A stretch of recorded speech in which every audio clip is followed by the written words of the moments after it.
St. Petersburg, December 11th, 17. You will rejoice to hear that no disaster has accompanied the commencement of an enterprise which you have regarded with such evil forebodings. I arrived here yesterday, and my first task is to assure my dear sister of my welfare and increasing confidence in the success of my undertaking. I am already far north of London, and as I walk in the streets of Petersburg, I feel a cold northern breeze play upon my cheeks, which braces my nerves and fills me with delight. Do you understand this feeling? This breeze, which has traveled from the regions towards which I am advancing, gives me a foretaste of those icy climes. Inspirited by this wind of promise, my daydreams become more fervent and vivid. I try in vain to be persuaded that the pole is the seat of frost and desolation. It ever presents itself to my imagination as the region of beauty and delight. There, Margaret, the sun is forever visible, its broad disk just skirting the horizon and diffusing a perpetual splendor. There, for with your leave, my sister, I will put some trust in preceding navigators, their snow and frost are banished. And, sailing over a calm sea, we may be wafted to a land surpassing in wonders and in beauty every region hitherto discovered on the habitable globe. Its productions and features may be without example, as the phenomena of the heavenly bodies undoubtedly are in those undiscovered solitudes. What may not be expected in a country of eternal light? I may there discover the wondrous power which attracts the needle and may regulate 1,000 celestial observations that require only this voyage to render their seeming eccentricities consistent forever. I shall satiate my ardent curiosity with the sight of a part of the world never before visited, and may tread a land never before imprinted by the foot of man. These are my enticements, and they are sufficient to conquer all fear of danger or death and to induce me to commence this laborious voyage with the joy a child feels when he embarks in a little boat, with his holiday mates, on an expedition of discovery up his native river.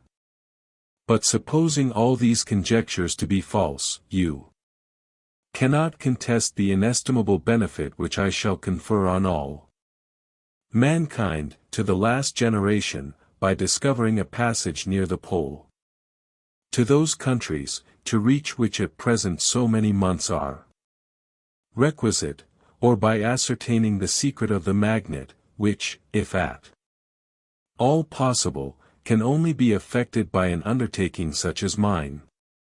These reflections have dispelled the agitation with which I began my letter, and I feel my heart glow with an enthusiasm which elevates me to heaven, for nothing contributes so much to tranquilize the mind as a steady purpose, a point on which the soul may fix its intellectual eye. This expedition has been the favorite dream of my early years. I have read with ardor the accounts of the various voyages which have been made in the prospect of arriving at the North Pacific Ocean through the seas which surround the pole. You may remember that a history of all the voyages made for purposes of discovery composed the whole of our good Uncle Thomas's library. My education was neglected. Yet I was passionately fond of reading. These volumes were my study day and night, and my familiarity with them increased that regret which I had felt, as a child, on learning that my father's dying injunction had forbidden my uncle to allow me to embark in a seafaring life. These visions faded when I perused, for the first time, those poets whose effusions entranced my soul and lifted it to heaven. I also became a poet and for 1 year lived in a paradise of my own creation. I imagined that I also might obtain a niche in the temple where the names of Homer and Shakespeare are consecrated. You are well acquainted with my failure and how heavily I bore the disappointment. But just at that time I inherited the fortune of my cousin, and my thoughts were turned into the channel of their earlier bent. 6 years have passed since I resolved on my present undertaking. I can, even now, remember the hour from which I dedicated myself to this great enterprise. I commenced by inuring my body to hardship. I accompanied the whale fishers on several expeditions to the North Sea. I voluntarily endured cold, famine, thirst, and want of sleep.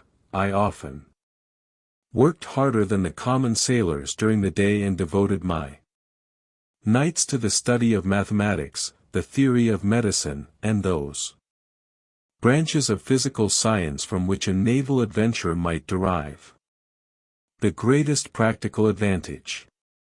Twice I actually hired myself as an undermate in a Greenland whaler, and acquitted myself to admiration.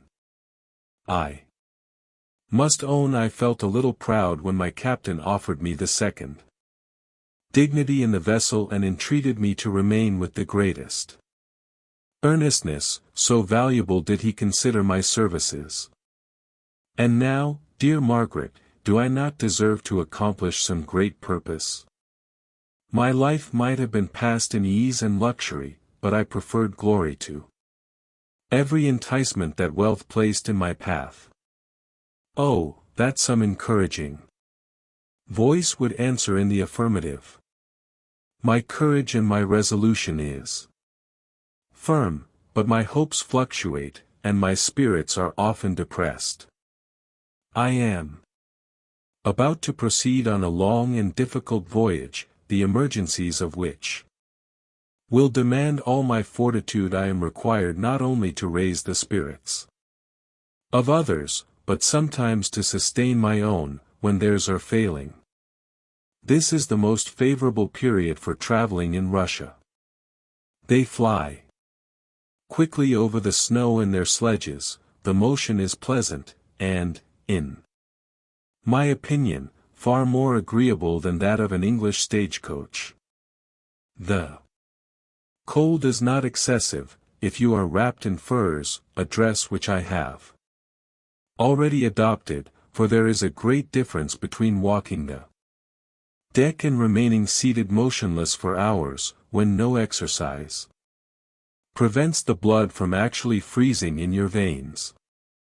I have no ambition to lose my life on the post road between St. Petersburg and Archangel.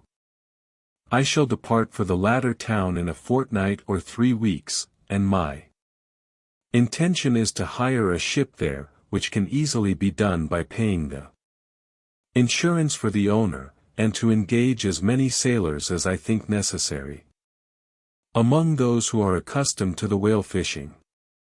I do not intend to sail until the month of June, and when shall I return? Ah, dear sister, how can I answer this question? If I succeed, many, many months, perhaps years, will pass before you and I may meet. If I fail, you will see me again soon. Or never. Farewell, my dear, excellent Margaret. Heaven shower down blessings on you. And save me, that I may again and again testify my gratitude for all your love and kindness.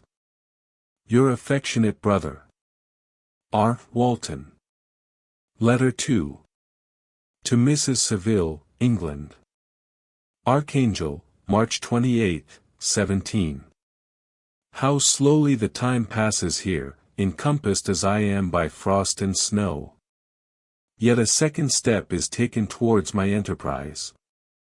I have hired a vessel and am occupied in collecting my sailors, those whom I have already engaged appear to be men on whom I can depend and are certainly possessed of dauntless courage.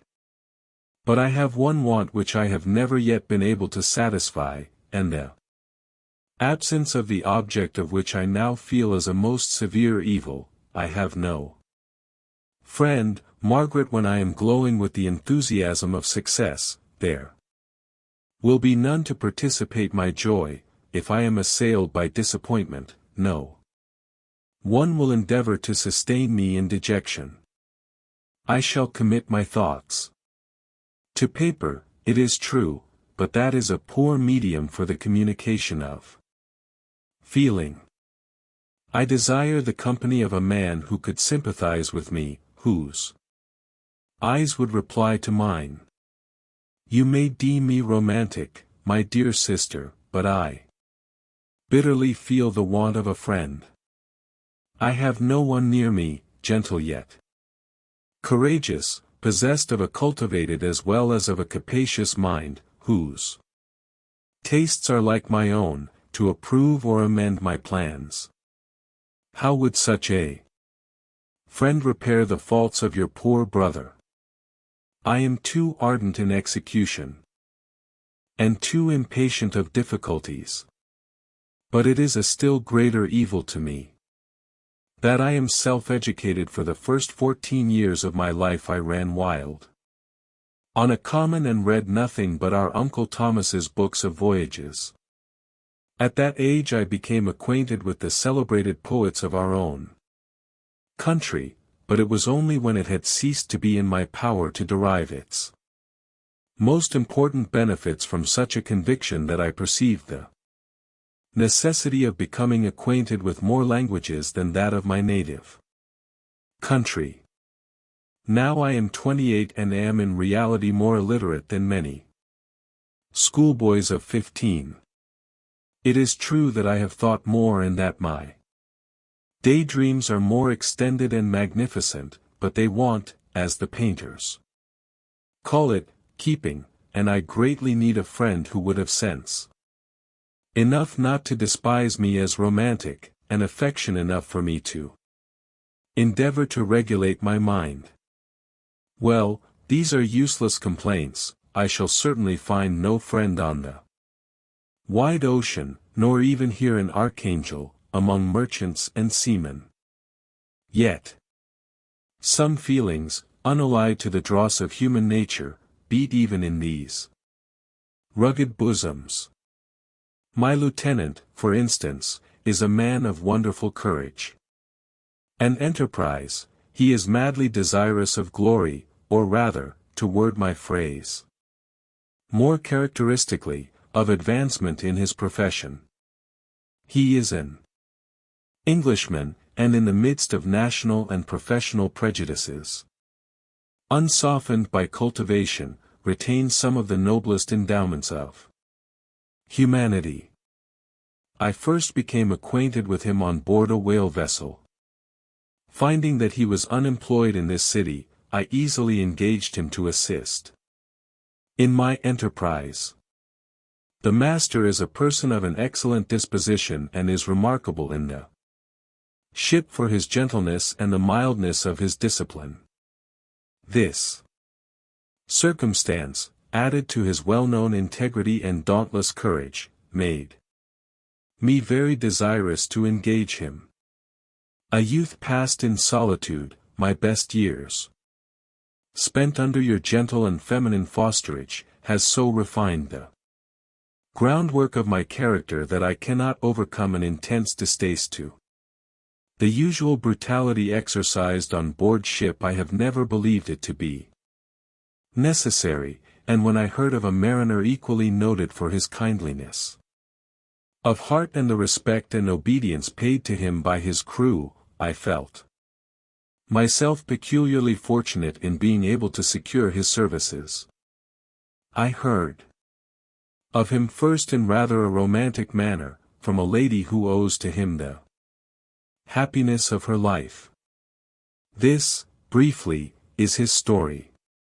Some years ago he loved A young Russian lady of moderate fortune, and having amassed a considerable sum in prize money, the father of the girl consented to the match.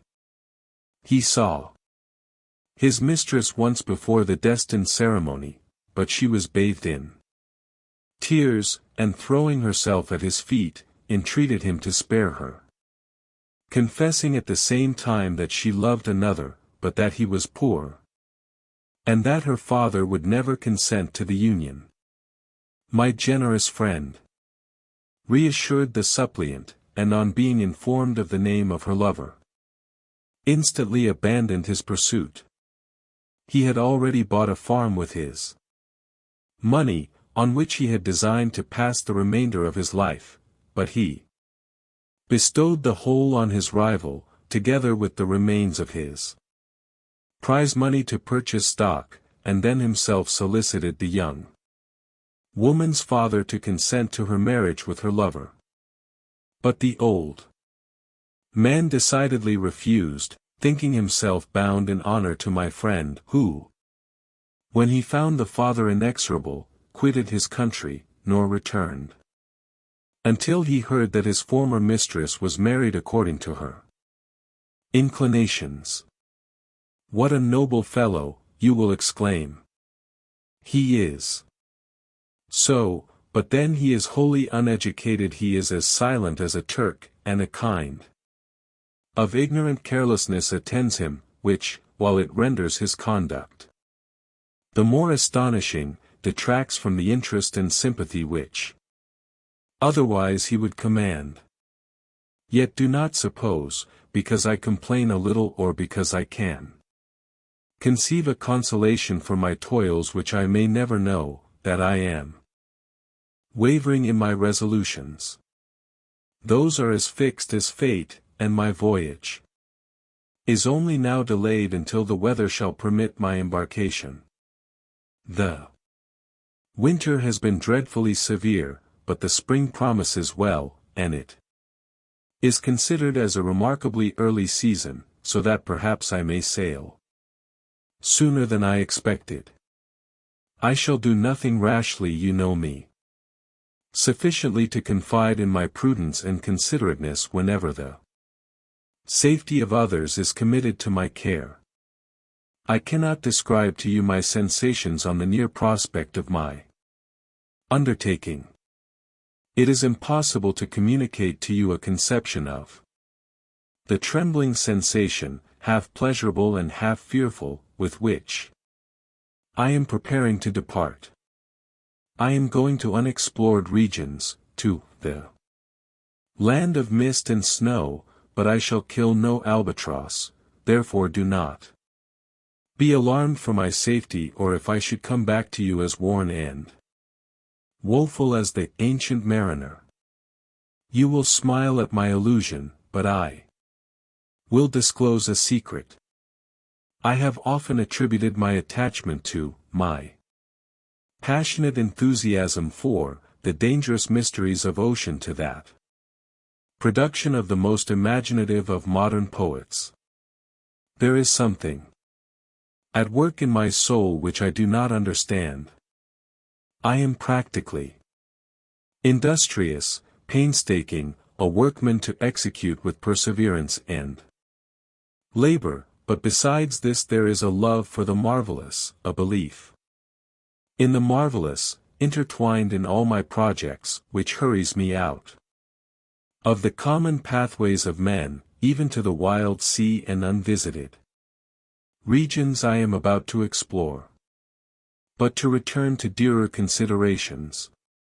Shall I meet you again, after having traversed immense seas, and returned by the most southern cape of Africa or America?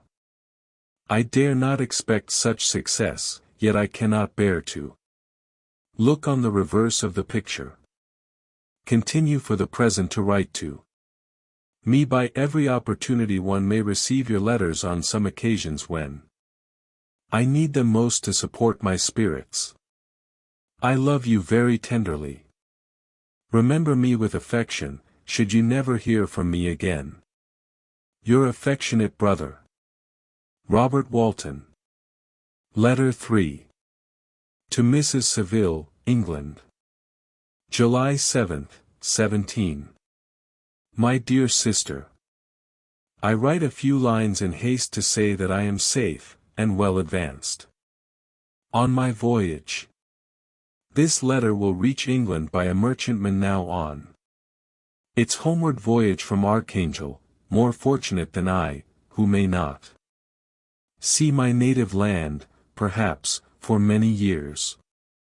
I am, however, in good spirits. My men are bold and apparently firm of purpose, nor do the floating sheets of ice that continually pass us, indicating the dangers of the region towards which we are advancing, appear to dismay them. We have already reached a very high latitude, but it is the height of summer, and although not so warm as in England, the southern gales, which blow us speedily towards those shores which I so ardently desire to attain, breathe a degree of renovating warmth which I had not expected. No incidents have hitherto befallen us that would make a figure in a letter. 1 or 2 stiff gales and the springing of a leak are accidents which experienced navigators scarcely remember to record, and I shall be well content if nothing worse happen to us during our voyage. Adieu, my dear Margaret. Be assured that for my own sake, as well as yours, I will not rashly encounter danger. I will be cool, persevering, and prudent. But success shall crown my endeavors. Wherefore not? Thus far I have gone, tracing a secure way over the pathless seas, the very stars themselves being witnesses and testimonies of my triumph. Why not still proceed over the untamed yet obedient element? What can stop the determined heart and resolved will of man? My swelling heart involuntarily pours itself out thus. But I must finish. Heaven bless my beloved sister. R.W. Letter 4. To Mrs. Saville, England. August 5, 17. So strange an accident has happened to us that I cannot forbear recording it, although it is very probable that you will see me before these papers can come into your possession. Last Monday, July 31st, we were nearly surrounded by ice, which closed in the ship on all sides, scarcely leaving her the sea-room in which she floated. Our situation was somewhat dangerous, especially as we were compassed round by a very thick fog. We accordingly lay to, hoping that some change would take place in the atmosphere and weather. About 2 o'clock the mist cleared away, and we beheld, stretched out in every direction, vast and irregular plains of ice, which seemed to have no end. Some of my comrades groaned, and my own mind began to grow watchful with anxious thoughts, when a strange sight suddenly attracted our attention and diverted our solicitude from our own situation. We perceived a low carriage, fixed on a sledge and drawn by dogs, pass on towards the north, at the distance of half a mile, a being which had the shape of a man, but apparently of gigantic stature, sat in the sledge and guided the dogs. We watched the rapid progress of the traveler with our telescopes until he was lost among the distant inequalities of the ice. This appearance excited our unqualified wonder.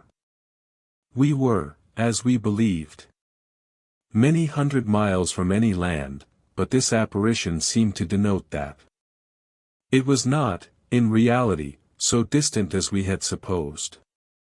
Shut in, however, by ice, it was impossible to follow his track, which we had observed with the Greatest attention.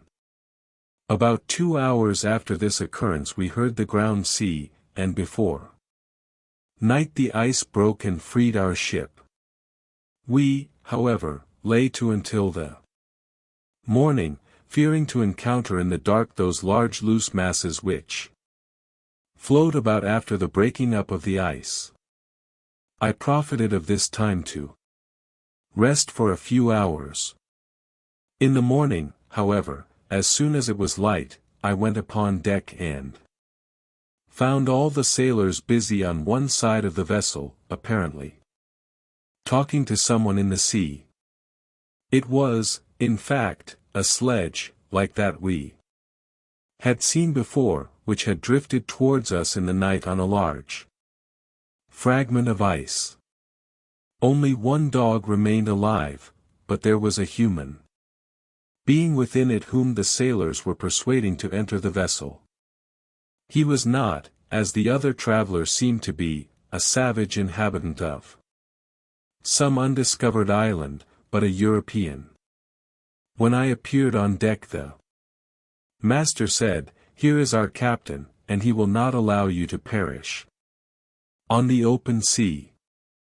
On perceiving me, the stranger addressed me in English, although with a foreign accent. "Before I come on board your vessel," said he, "will you have the kindness to inform me whither you are bound?" You may conceive my astonishment on hearing such a question addressed to me from a man on the brink of destruction and to whom I should have supposed that my vessel would have been a resource which he would not have exchanged for the most precious wealth the earth can afford. I replied, however, that we were on a voyage of discovery towards the northern pole. Upon hearing this he appeared satisfied and consented to come on board. Good God! Margaret, if you had seen the man who thus capitulated for us. Determined. He then told me that he would commence his narrative the next day when I should be at leisure. This promise drew from me the warmest thanks. I have resolved every night, when I am not imperatively occupied by my duties, to record, as nearly as possible in his own words, what he has related during the day. If I should be engaged, I will at least make notes. This manuscript will doubtless afford you the greatest pleasure, but to me, who know him, and who hear it from his own lips, with what interest and sympathy shall I read it in some future day. Even now, as I commence my task, his full-toned voice swells in my ears, his lustrous eyes dwell on me. With all their melancholy sweetness, I see his thin hand raised in animation, while the lineaments of his face are irradiated by the soul within. Strange and harrowing must be his story, frightful the storm which embraced the gallant vessel on its course and wrecked it, thus. Chapter 1. I am by birth a Genevese, and my family is one of the most distinguished of that republic. My ancestors had been for many years councillors and syndics, and my father had filled several public situations with honor and reputation. He was respected by all who knew him for his integrity and indefatigable attention to public business. He passed his younger days perpetually occupied by the affairs of his country. A variety of circumstances had prevented his marrying early, nor was it until the decline of life that he became a husband and the father of a family. As the circumstances of his marriage illustrate his character, I cannot refrain from relating them. One of his most intimate friends was a merchant who, from a flourishing state, fell, through numerous mischances, into poverty. This man, whose name was Beaufort, was of a proud and unbending disposition, and could not bear to live in poverty and oblivion in the same country where he had formerly been distinguished for his rank and magnificence, having paid his debts. Therefore, in the most honorable manner, he retreated with his daughter to the town of Lucerne, where he lived unknown and in wretchedness. My father loved Beaufort with the truest friendship and was deeply grieved by his retreat in these unfortunate circumstances. He bitterly deplored the false pride which led his friend to a conduct so little worthy of the affection that united them. He lost no time in endeavoring to seek him out, with the hope of persuading him to begin the world again through his credit and assistance. Beaufort had taken effectual measures to conceal himself, and it was 10 months before my father discovered his abode. Overjoyed at this discovery, he hastened to the house, which was situated in a mean street near the Rus. But when he entered, misery and despair alone welcomed him. Beaufort had saved but a very small sum of money from the wreck of his fortunes, but it was sufficient to provide him with sustenance for some months, and in the meantime he hoped to procure some respectable employment in a merchant's house. The interval was, consequently, spent in inaction. His grief only became more deep and rankling when he had leisure for reflection, and at length it took so fast hold of his mind that at the end of 3 months he lay on a bed of sickness, incapable of any exertion. His daughter attended him with the greatest tenderness, but she saw with despair that their little fund was rapidly decreasing and that there was no other prospect of support. But Caroline Beaufort possessed a mind of an uncommon mold, and her courage rose to support her in her adversity. She procured plain work, she plaited straw and by various means contrived to earn a pittance scarcely sufficient to support life. Several months passed in this manner. Her father grew worse, her time was more entirely occupied in attending him, her means of subsistence decreased, and in the 10th month her father died in her arms, leaving her an orphan and a beggar. This last blow overcame her, and she knelt by Beaufort's coffin weeping bitterly, when my father entered the chamber. He came like a protecting spirit to the poor girl, who committed herself to his care, and after the interment of his friend he conducted her to Geneva and placed her under the protection of a relation. 2 years after this event Caroline became his wife. There was a considerable difference between the ages of my parents, but this circumstance seemed to unite them only closer in bonds of devoted affection. There was a sense of justice in my father's upright mind, which rendered it necessary that he should approve highly to love strongly. Perhaps during former years he had suffered from the late discovered unworthiness of one beloved, and so was disposed to set a greater value on tried worth. There was a show of gratitude and worship in his attachment to my mother, differing wholly from the doting fondness of age, for it was inspired by reverence for her virtues and a desire to be the means of, in some degree, recompensing her for the sorrows she had endured, but which gave inexpressible grace to his behavior to her. Everything was made to yield to her wishes and her convenience. He strove to shelter her, as a fair exotic is sheltered by the gardener, from every rougher wind, and to surround her with all that could tend to excite pleasurable emotion in her soft and benevolent mind.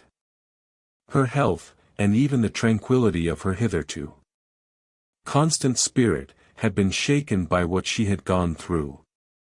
During the 2 years that had elapsed previous to their marriage, my father had gradually relinquished all his public functions, and immediately after their union they sought the pleasant climate of Italy, and the change of scene and interest attendant on a tour through that land of wonders, as a restorative for her weakened frame. From Italy they visited Germany and France. I, their eldest child, was born at Naples, and as an infant accompanied them in their rambles. I remained for several years their only child.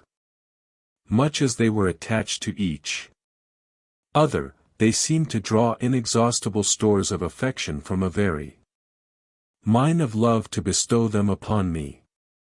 My mother's tender caresses and my father's smile of benevolent pleasure while regarding me are my first recollections. I was their plaything and their idol, and something better, their child, the innocent and helpless creature bestowed on them by heaven, whom to bring up to good, and whose future lot it was in their hands to direct to happiness or misery, according as they fulfilled their duties towards me. With this deep consciousness of what they owed towards the being to which they had given life, added to the active spirit of tenderness that animated both, it may be imagined that while during every hour of my infant life I received a lesson of patience, of charity, and of self-control, I was so guided by a silken cord that all seemed but one train of enjoyment to me. For a long time I was their only care. My mother had much desired to have a daughter, but I continued their single offspring. When I was about 5 years old, while making an excursion beyond the frontiers of Italy, they passed a week on the shores of the Lake of Como. Their benevolent disposition often made them enter the cottages of the poor. This, to my mother, was more than a duty, it was a necessity, a passion, remembering what she had suffered, and how she had been relieved, for her to act in her turn the guardian angel to the afflicted. During one of their walks a poor cot in the foldings of a veil attracted their notice as being singularly disconsolate, while the number of half-clothed children gathered about it spoke of penury in its worst shape. One day, when my father had gone by himself to Milan, my mother, accompanied by me, visited this abode. She found a peasant and his wife hard-working, bent down by care and labor, distributing a scanty meal to 5 hungry babes. Among these there was one which attracted my mother far above all the rest. She appeared of a different stock. The 4 others were dark-eyed, hardy little vagrants. This child was thin and very fair. Her hair was the brightest living gold, and despite the poverty of her clothing, seemed to set a crown of distinction on her head. Her brow was clear and ample, her blue eyes cloudless, and her lips and the molding of her face so expressive of sensibility and sweetness that none could behold her without looking on her as of a distinct species, a being heaven-sent, and bearing a celestial stamp in all her features. The peasant woman, perceiving that my mother fixed eyes of wonder and admiration on this lovely girl, eagerly communicated her history. She was not her child, but the daughter of a Milanese nobleman. Her mother was a German and had died on giving her birth. The infant had been placed with these good people to nurse. They were better off then. They had not been long married, and their eldest child was but just born.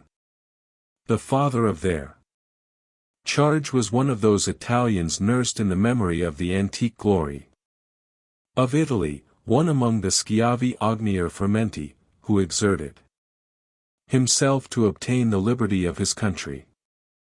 He became the victim of its weakness. Whether he had died or still lingered in the dungeons of Austria was not known. His property was confiscated, his child became an orphan and a beggar. She continued with her foster parents and bloomed in their rude abode, fairer than a garden rose among dark-leaved brambles. When my father returned from Milan, he found playing with me in the hall of our villa a child fairer than pictured cherub, a creature who seemed to shed radiance from her looks and whose form and motions were lighter than the chamois of the hills. The apparition was soon explained. With his permission my mother prevailed on her rustic guardians to yield their charge to her. They were fond of the sweet orphan. Her presence had seemed a blessing to them, but it would be unfair to her to keep her in poverty and want when Providence afforded her such powerful protection. They consulted their village priest, and the result was that Elizabeth Lavenza became the inmate of my parents' house, my more than sister, the beautiful and adored companion of all my occupations and my pleasures. Everyone loved Elizabeth. The passionate and almost reverential attachment with which all regarded her became, while I shared it, my pride and my delight. On the evening previous to her being brought to my home, my mother had said playfully, "I have a pretty present for my Victor, tomorrow he shall have it." And when, on the morrow, she presented Elizabeth to me as her promised gift, I, with childish seriousness, interpreted her words literally and looked upon Elizabeth as mine, mine to protect, love, and cherish. All praises bestowed on her I received as made to a possession of my own. We called each other familiarly by the name of cousin. No word, no expression could body forth the kind of relation in which she stood to me, my more than sister, since till death she was to be mine only. Chapter 2. We were brought up together, there was not quite a year difference in our ages. I need not say that we were strangers to any species of disunion or dispute.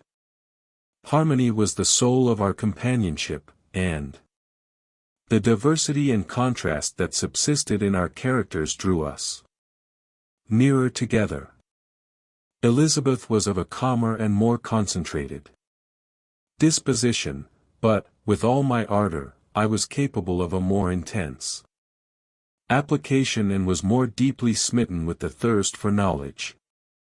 She busied herself with following the aerial creations of the poets, and in the majestic and wondrous scenes which surrounded our Swiss home, the sublime shapes of the mountains, the changes of the seasons, tempest and calm, the silence of winter, and the life and turbulence of our alpine summers, she found ample scope for admiration and delight. While my companion contemplated with a serious and satisfied spirit the magnificent appearances of things, I delighted in investigating their causes. The world was to me a secret which I desired to divine. Curiosity, earnest research to learn the hidden laws of nature. Gladness akin to rapture, as they were unfolded to me, are among the earliest sensations I can remember. On the birth of a second son, my junior by 7 years, my parents gave up entirely their wandering life and fixed themselves in their native country. We possessed a house in Geneva, and a campaign on Belrive, the eastern shore of the lake, at the distance of rather more than a league from the city.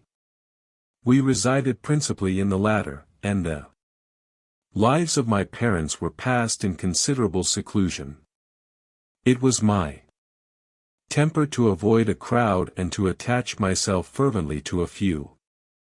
I was indifferent, therefore, to my schoolfellows in general, but I united myself in the bonds of the closest friendship to one among them.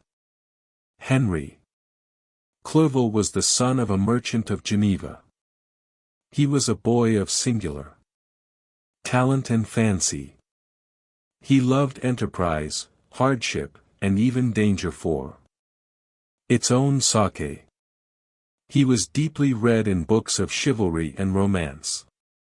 He composed heroic songs and began to write many a tale of enchantment and knightly adventure.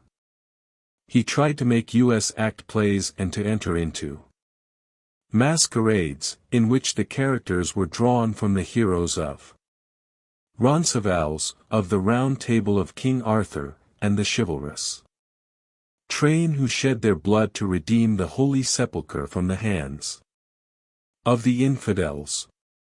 No human being could have passed a happier childhood than myself. My parents were possessed by the very spirit of kindness and indulgence. We felt that they were not the tyrants to rule our lot according to their caprice, but the agents and creators of all the many delights which we enjoyed.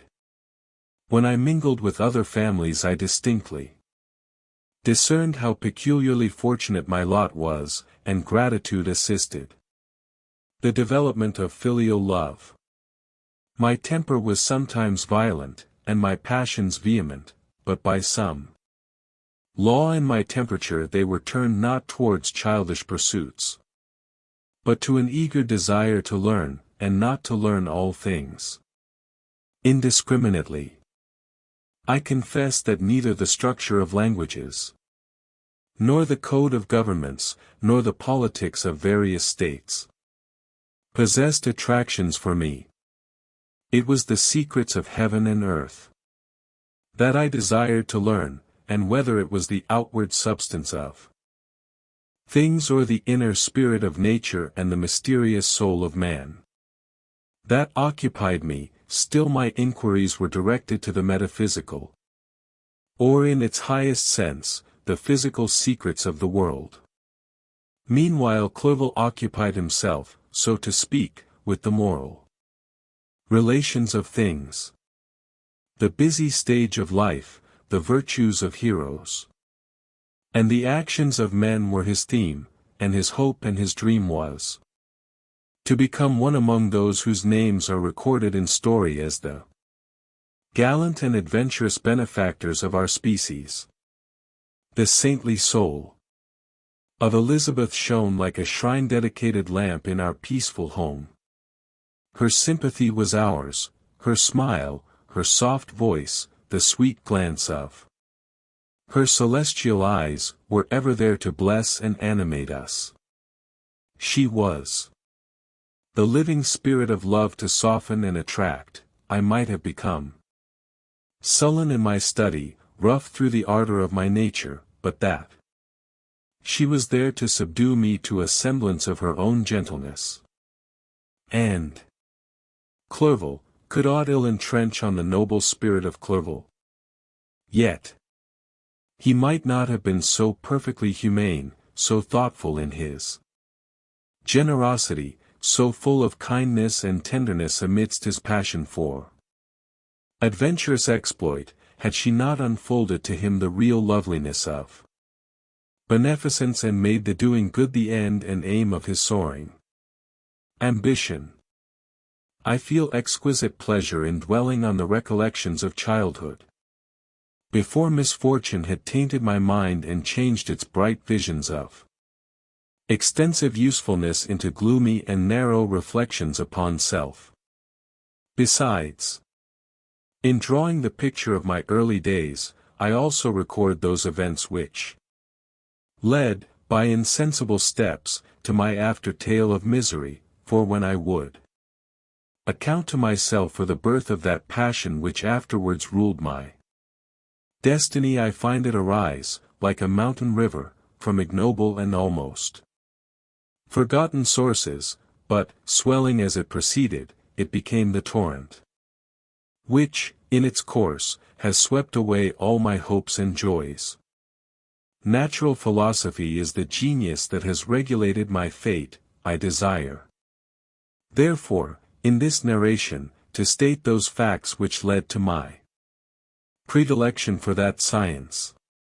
When I was 13 years of age we all went on a party of pleasure to the baths near Thonon. The inclemency of the weather obliged us to remain a day confined to the inn.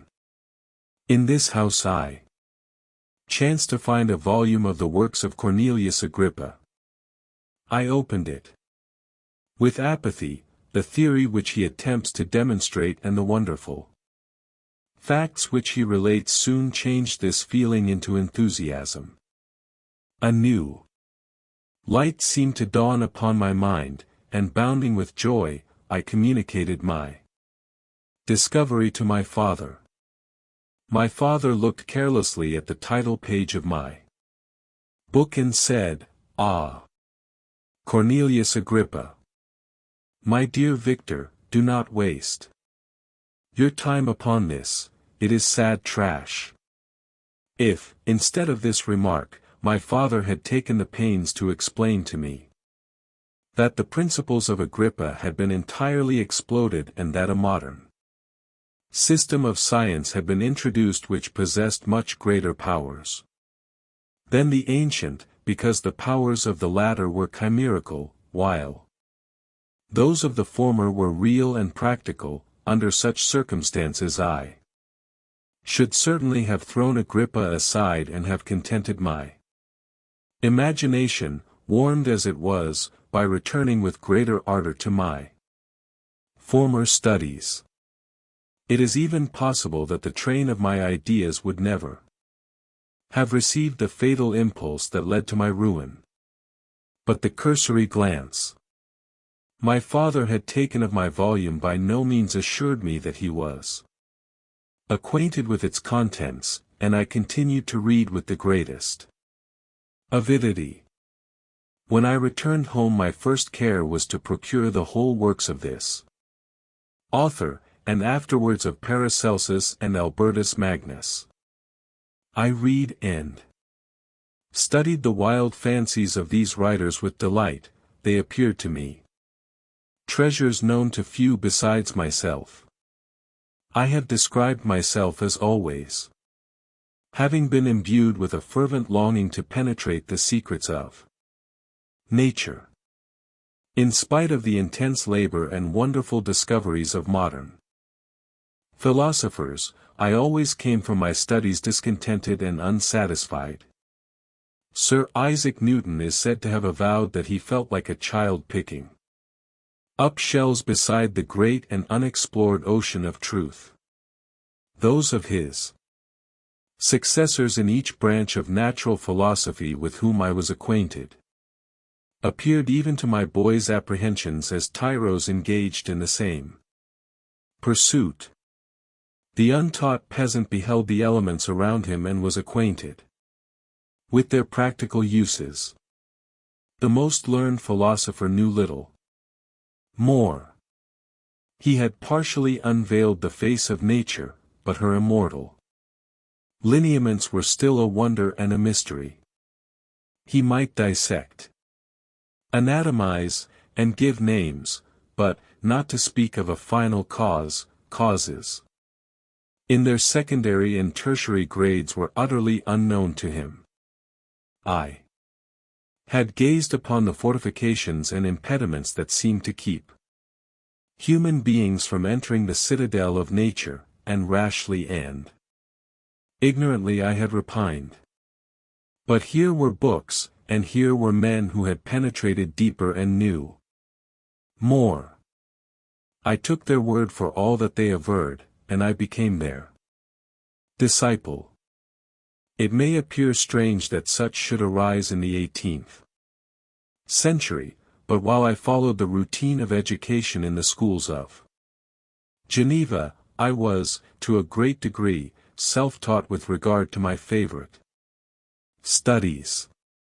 My father was not scientific, and I was left to struggle with a child's blindness, added to a student's thirst for knowledge. Under the guidance of my new preceptors I entered with the greatest diligence into the search of the philosopher's stone and the elixir of life, but the latter soon obtained my undivided attention. Wealth was an inferior object, but what glory would attend the discovery if I could banish disease from the human frame and render man invulnerable to any but a violent death. Nor were these my only visions. The raising of ghosts or devils was a promise liberally accorded by my favorite authors, the fulfillment of which I most eagerly sought, and if my incantations were always unsuccessful, I attributed the failure rather to my own inexperience and mistake than to a want of skill or fidelity in my instructors.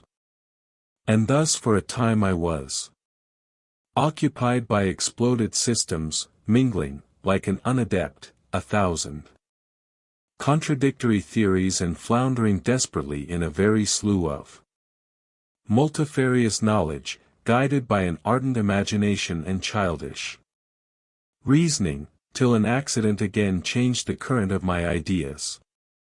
When I was about 15 years old we had retired to our house near Belrive, when we witnessed a most violent and terrible thunderstorm. It advanced from behind the mountains of Jura, and the thunder burst at once with frightful loudness from various quarters of the heavens. I remained, while the storm lasted, watching its progress with curiosity and delight. As I stood at the door, on a sudden I beheld a stream of fire issue from an old and beautiful oak which stood about 20 yards from our house, and so soon as the dazzling light vanished, the oak had disappeared, and nothing remained but a blasted stump. When we visited it the next morning, we found the tree shattered in a singular manner. It was not splintered by the shock, but entirely reduced to thin ribbons of wood. I never beheld anything so utterly destroyed. Before this I was not unacquainted with the more obvious laws of electricity. On this occasion a man of great research in natural philosophy was with us, and excited by this catastrophe, he entered on the explanation of a theory which he had formed on the subject of electricity and galvanism, which was at once new and astonishing to me.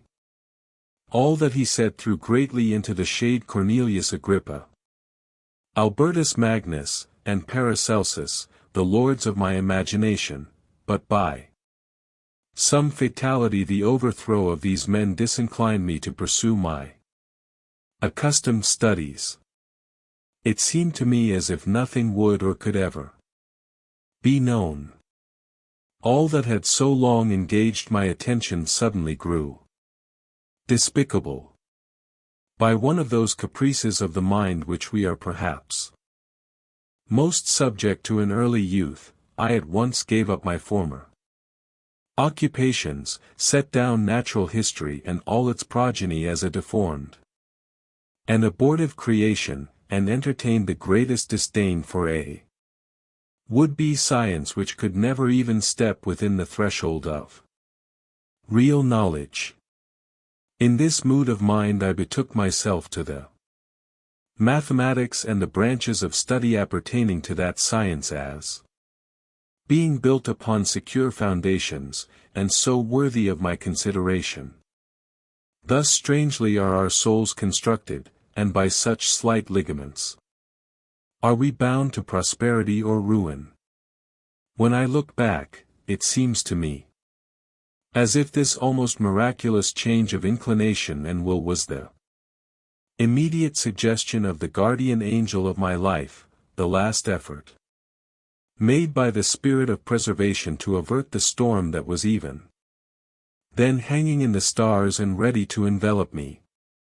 Her victory was announced by an unusual tranquility and gladness of soul which followed the relinquishing of my ancient and latterly tormenting studies. It was thus that I was to be taught to associate evil with their prosecution, happiness with their disregard. It was a strong effort of the spirit of good, but it was ineffectual.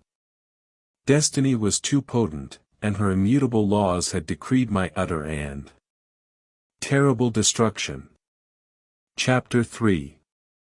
When I had attained the age of 17, my parents resolved that I should become a student at the University of Ingolstadt. I had hitherto attended the schools of Geneva, but my father thought it necessary for the completion of my education that I should be made acquainted with other customs than those of my native country. My departure was therefore fixed at an early date, but before the day resolved upon could arrive, the first misfortune of my life occurred, an omen, as it were, of my future misery. Elizabeth had caught the scarlet fever, her illness was severe, and she was in the greatest danger. During her illness many arguments had been urged to persuade my mother to refrain from attending upon her. She had at first yielded to our entreaties, but when she heard that the life of her favorite was menaced, she could no longer control her anxiety. She attended her sickbed, her watchful attentions triumphed over the malignity of the distemper. Elizabeth was saved, but the consequences of this imprudence were fatal to her preserver. On the third day my mother sickened, her fever was accompanied by the most alarming symptoms, and the looks of her medical attendants prognosticated the worst event. On her deathbed the fortitude and benignity of this best of women did not desert her. She joined the hands of Elizabeth and myself. My children, she said, my firmest hopes of future happiness were placed on the prospect of your union. This expectation will now be the consolation of your father. Elizabeth, my love, you must supply my place to my younger children. Alas! I regret that I am taken from you, and, happy and beloved as I have been, is it not hard to quit you all? But these are not thoughts befitting me. I will endeavor to resign myself cheerfully to death and will indulge a hope of meeting you in another world. She died calmly, and her countenance expressed affection even in death. I need not describe the feelings of those whose dearest ties are rent by that most irreparable evil, the void that presents itself to the soul, and the despair that is exhibited on the countenance. It is so long before the mind can persuade itself that she whom we saw every day, and whose very existence appeared a part of our own, can have departed forever, that the brightness of a beloved eye can have been extinguished, and the sound of a voice so familiar and dear to the ear can be hushed, never more to be heard.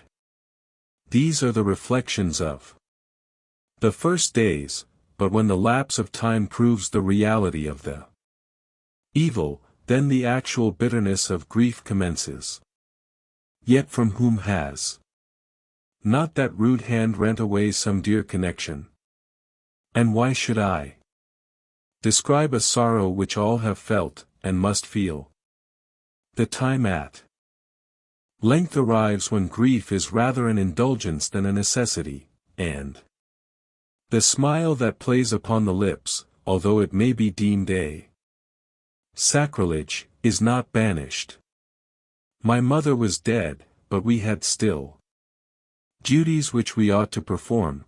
we must continue our course with the rest and learn to think ourselves fortunate whilst one remains whom the spoiler has not seized. My departure for Ingolstadt, which had been deferred by these events, was now again determined upon. I obtained from my father a respite of some weeks. It appeared to me sacrilege so soon to leave the repose, akin to death, of the house of mourning and to rush into the thick of life. I was new to sorrow, but it did not the less alarm me. I was unwilling to quit the sight of those that remained to me, and above all, I desired to see my sweet Elizabeth in some degree consoled. She indeed veiled her grief and strove to act the comforter to us all. She looked steadily on life and assumed its duties with courage and zeal. She devoted herself to those whom she had been taught to call her uncle and cousins. Never was she so enchanting as at this time, when she recalled the sunshine of her smiles and spent them upon us. She forgot even her own regret in her endeavors to make us forget. The day of my departure at length arrived. Clovel spent the last evening with us.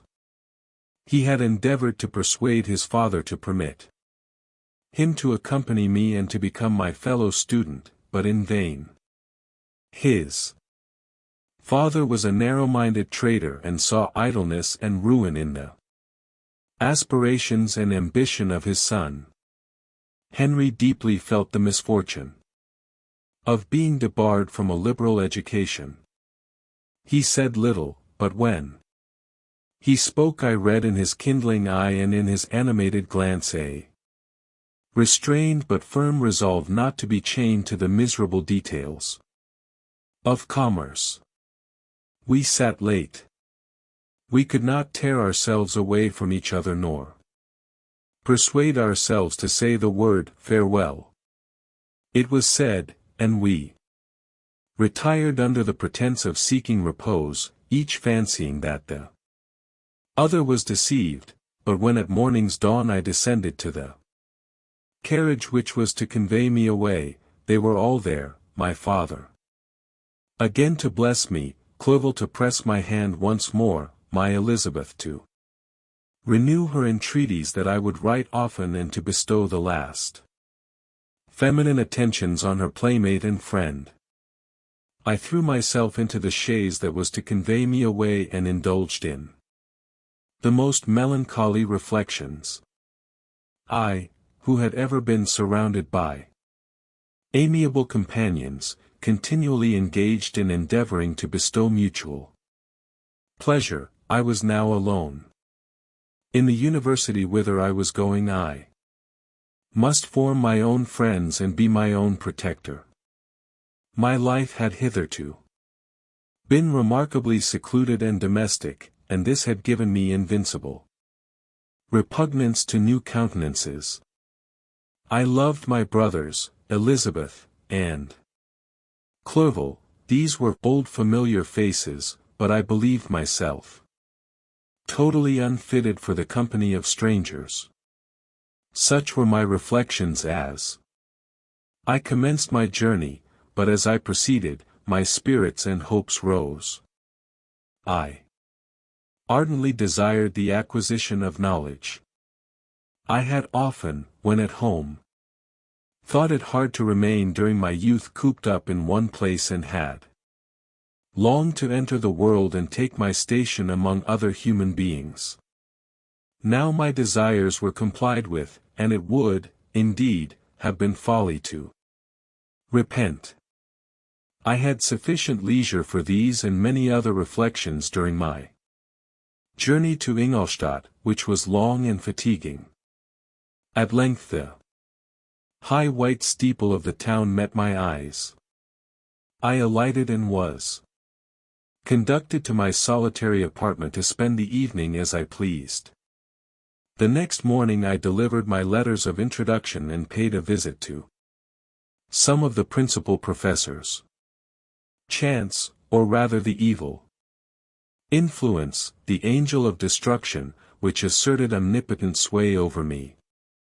From the moment I turned my reluctant steps from my father's door, led me first to M. Krempe, professor of natural philosophy. He was an uncouth man, but deeply imbued in the secrets of his science.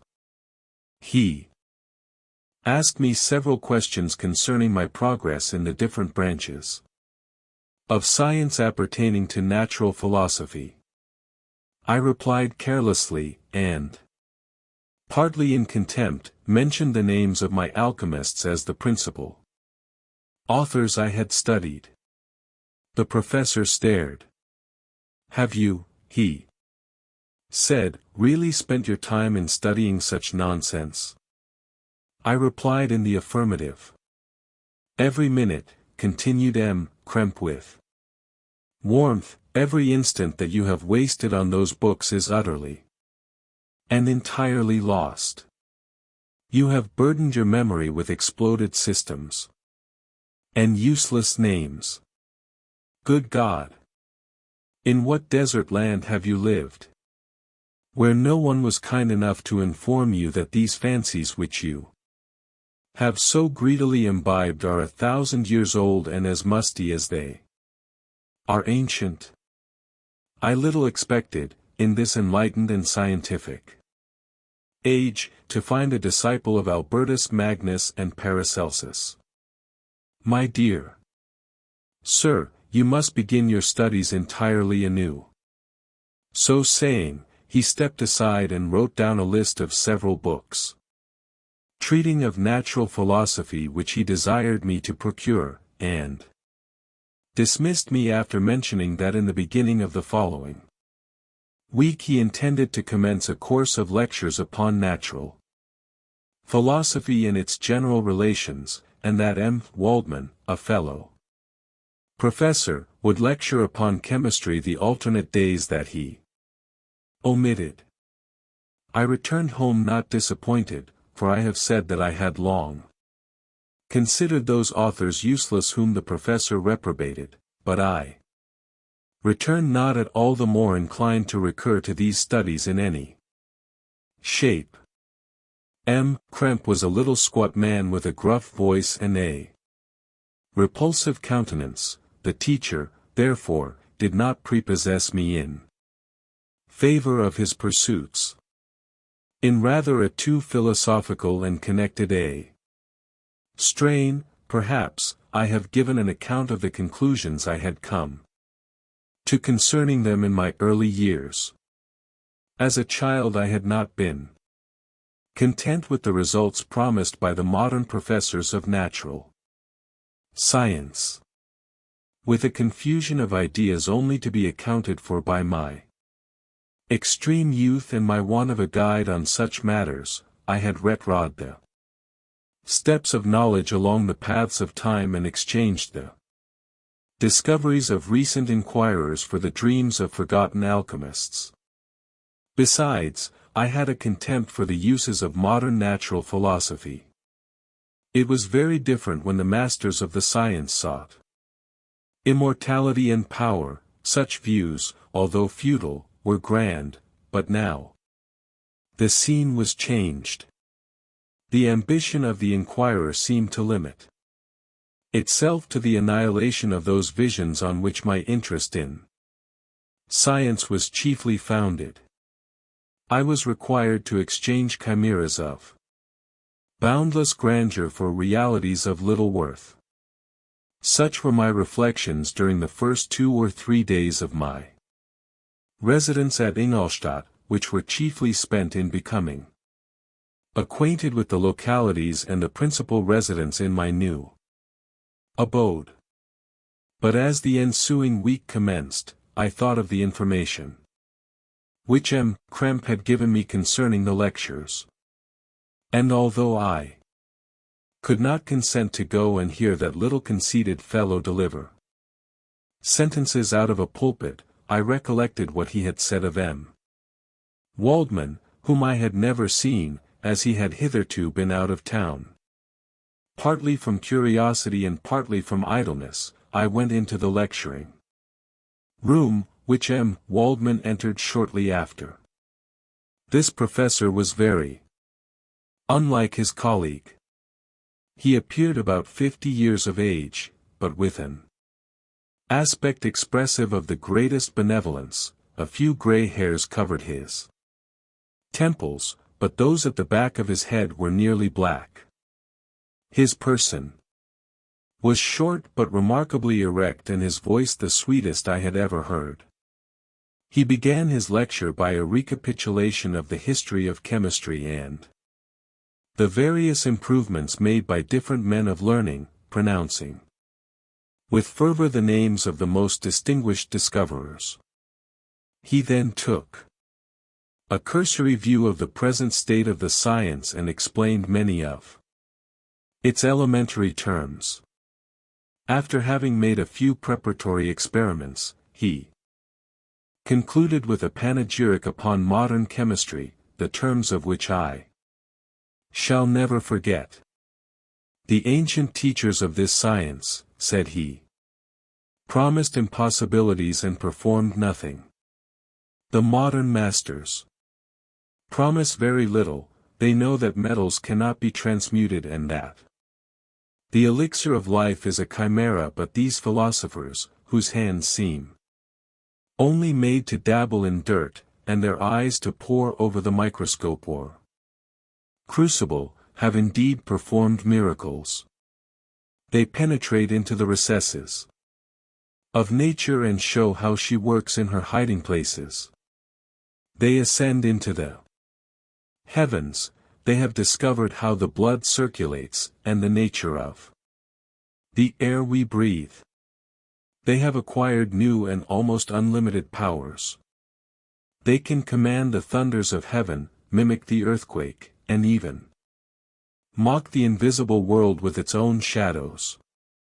Such were the professor's words, rather let me say such the words of the fate, announced to destroy me. As he went on, I felt as if my soul were grappling with a palpable enemy. One by one the various keys were touched which formed the mechanism of my being. Chord after chord was sounded, and soon my mind was filled with one thought, one conception, one purpose.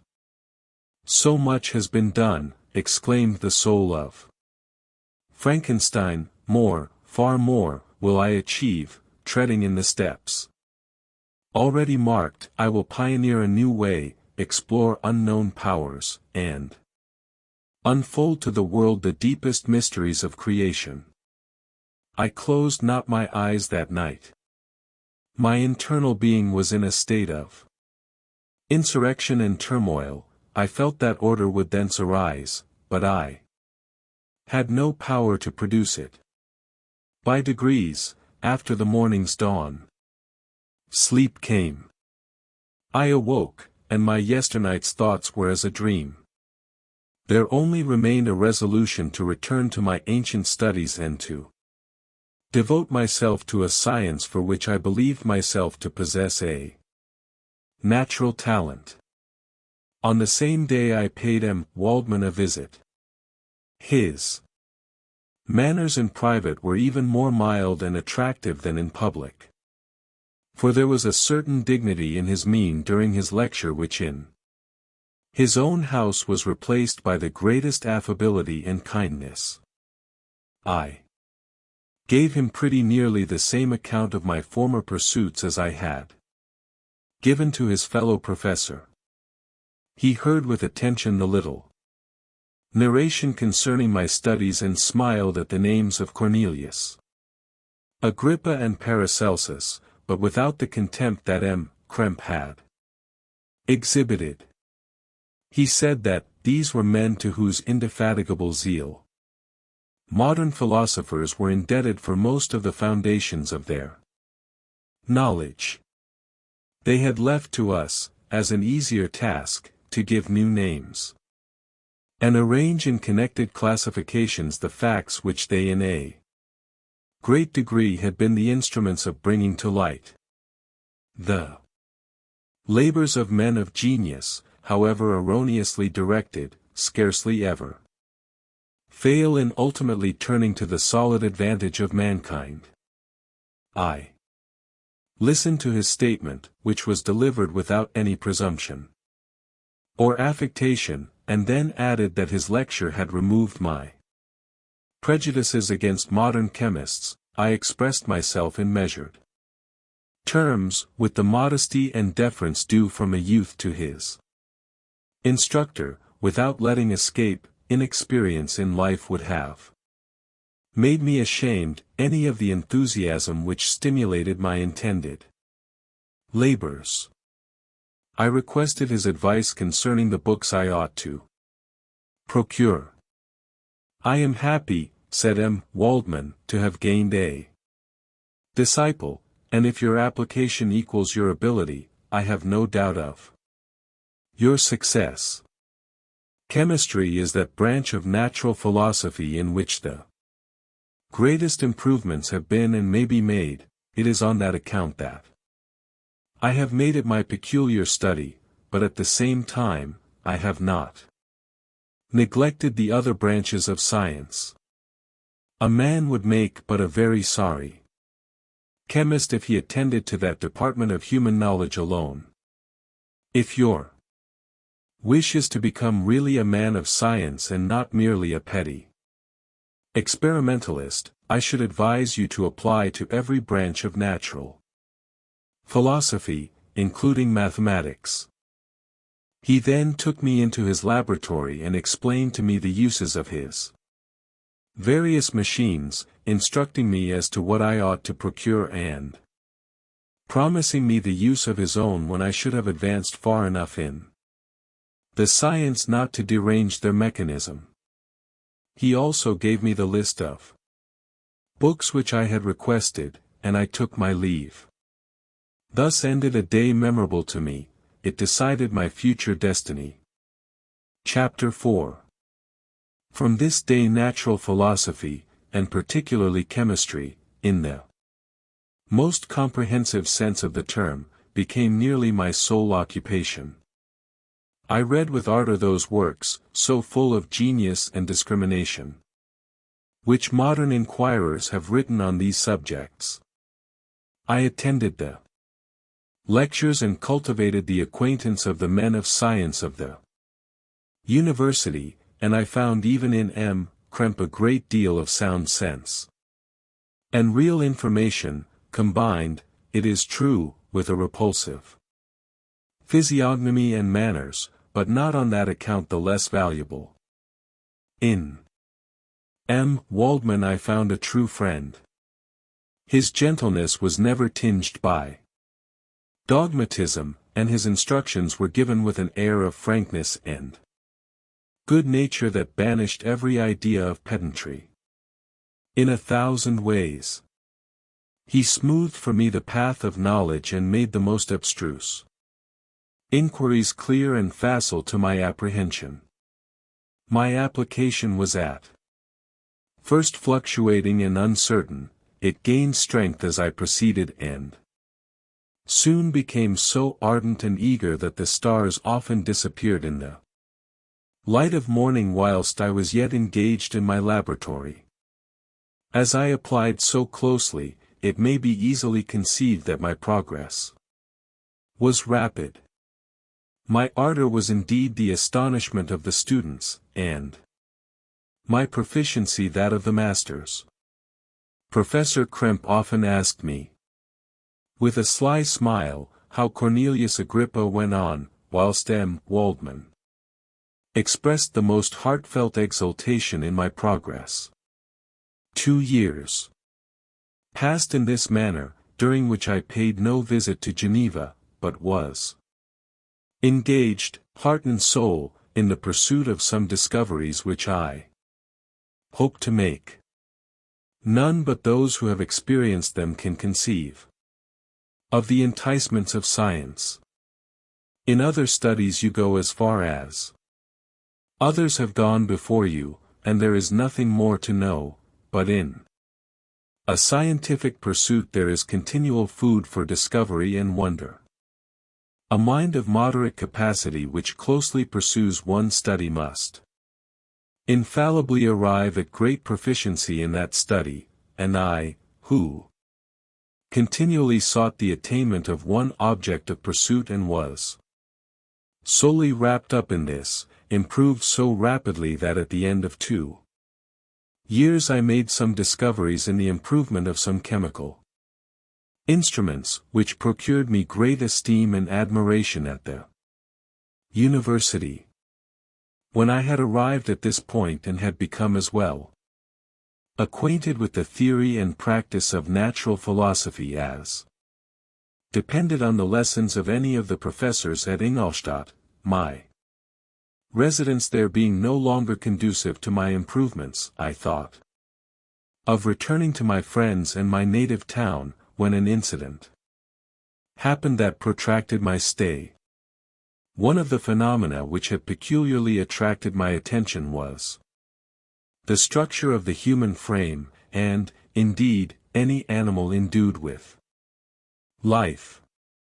Whence, I often asked myself, did the principle of life proceed? It was a bold question, and one which has ever been considered as a mystery, yet with how many things are we upon the brink of becoming acquainted, if cowardice or carelessness did not restrain our inquiries. I revolved these circumstances in my mind and determined thenceforth to apply myself more particularly to those branches of natural philosophy which relate to physiology. Unless I had been animated by an almost supernatural enthusiasm, my application to this study would have been irksome and almost intolerable. To examine the causes of life, we must first have recourse to death. I became acquainted with the science of anatomy, but this was not sufficient. I must also observe the natural decay and corruption of the human body. In my education my father had taken the greatest precautions that my mind should be impressed with no supernatural horrors. I do not ever remember to have trembled at a tale of superstition or to have feared the apparition of a spirit. Darkness had no effect upon my fancy, and a churchyard was to me merely the receptacle of bodies deprived of life, which, from being the seat of beauty and strength, had become food for the worm. Now I was led to examine the cause and progress of this decay and forced to spend days and nights in vaults and charnel houses. My attention was fixed upon every object the most insupportable to the delicacy of the human feelings. I saw how the fine form of man was degraded and wasted. I beheld the corruption of death succeed to the blooming cheek of life. I saw how the worm inherited the wonders of the eye and brain. I paused, examining and analyzing all the minutiae of causation, as exemplified in the change from life to death, and death to life, until from the midst of this darkness a sudden light broke in upon me, a light so brilliant and wondrous, yet so simple, that while I became dizzy with the immensity of the prospect which it illustrated, I was surprised that among so many men of genius who had directed their inquiries towards the same science, that I alone should be reserved to discover so astonishing a secret. Remember, I am not recording the vision of a madman. The sun does not more certainly shine in the heavens than that which I now affirm is true. Some miracle might have produced it, yet the stages of the discovery were distinct and probable. After days and nights of incredible labor and fatigue, I succeeded in discovering the cause of generation and life, nay, more, I became myself capable of bestowing animation upon lifeless matter. The astonishment which I had at first experienced on this discovery soon gave place to delight and rapture. After so much time spent in painful labor, to arrive at once at the summit of my desires was the most gratifying consummation of my toils. But this discovery was so great and overwhelming that all the steps by which I had been progressively led to it were obliterated, and I beheld only the result. What had been the study and desire of the wisest men since the creation of the world was now within my grasp. Not that, like a magic scene, it all opened upon me at once. The information I had obtained was of a nature rather to direct my endeavors so soon as I should point them towards the object of my search than to exhibit that object already accomplished. I was like the Arabian who had been buried with the dead, and found a passage to life, aided only by one glimmering and seemingly ineffectual light. I see by your eagerness and the wonder and hope which your eyes express, my friend, that you expect to be informed of the secret with which I am acquainted, that cannot be. Listen patiently until the end of my story, and you will easily perceive why I am reserved upon that subject. I will not lead you on, unguarded and ardent as I then was, to your destruction and infallible misery. Learn from me, if not by my precepts, at least by my example, how dangerous is the acquirement of knowledge, and how much happier that man is who believes his native town to be the world, than he who aspires to become greater than his nature will allow. When I found so astonishing a power placed within my hands, I hesitated a long time concerning the manner in which I should employ it. Although I possessed the capacity of bestowing animation, yet to prepare a frame for the reception of it, with all its intricacies of fibers, muscles, and veins, still remained a work of inconceivable difficulty and labor. I doubted at first whether I should attempt the creation of a being like myself, or one of simpler organization, but my imagination was too much exalted by my first success to permit me to doubt of my ability to give life to an animal as complex and wonderful as man. The materials at present within my command hardly appeared adequate to so arduous an undertaking, but I doubted not that I should ultimately succeed. I prepared myself for a multitude of reverses. My operations might be incessantly baffled, and at last my work be imperfect, yet when I considered the improvement which every day takes place in science and mechanics, I was encouraged to hope my present attempts would at least lay the foundations of future success. Nor could I consider the magnitude and complexity of my plan as any argument of its impracticability. It was with these feelings that I began the creation of a human being. As the minuteness of the parts formed a great hindrance to my speed, I resolved, contrary to my first intention, to make the being of a gigantic stature, that is to say, about 8 feet in height, and proportionably large. After having formed this determination and having spent some months in successfully collecting and arranging my materials, I began. No one can conceive the variety of feelings which bore me onwards, like a hurricane, in the first enthusiasm of success. Life and death appeared to me ideal bounds, which I should first break through, and pour a torrent of light into our dark world. A new species would bless me as its creator and source. Many happy and excellent natures would owe their being to me. No father could claim the gratitude of his child so completely as I should deserve theirs. Pursuing these reflections, I thought that if I could bestow animation upon lifeless matter, I might in process of time, although I now found it impossible, renew life where death had apparently devoted the body to corruption.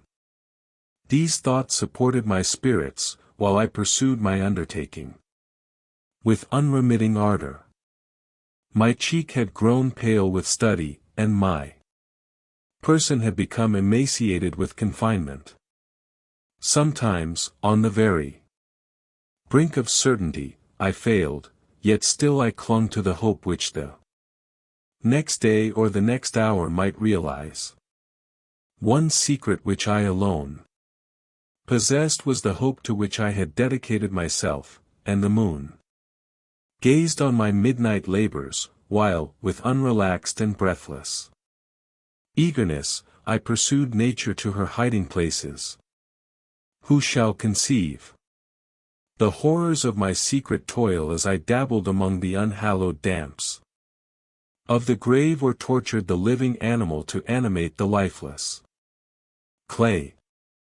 My limbs now tremble, and my eyes swim with the remembrance, but then a resistless and almost frantic impulse urged me forward. I seemed to have lost all soul or sensation but for this one pursuit.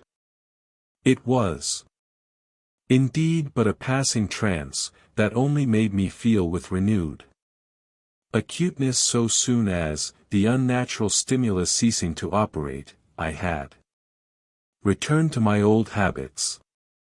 I collected bones from charnel houses and disturbed, with profane fingers, the tremendous secrets of the human frame. In a solitary chamber, or rather cell, at the top of the house, and separated from all the other apartments by a gallery and staircase, I kept my workshop of filthy creation. My eyeballs were starting from their sockets in attending to the details of my employment. The dissecting room and the slaughterhouse furnished many of my materials, and often did my human nature turn with loathing from my occupation. Whilst, still urged on by an eagerness which perpetually increased, I brought my work near to a conclusion. The summer months passed while I was thus engaged, heart and soul, in one pursuit.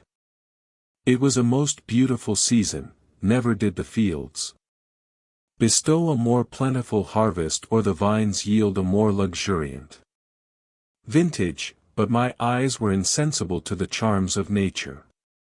And the same feelings which made me neglect the scenes around me caused me also to forget those friends who were so many miles absent, and whom I had not seen for so long a time.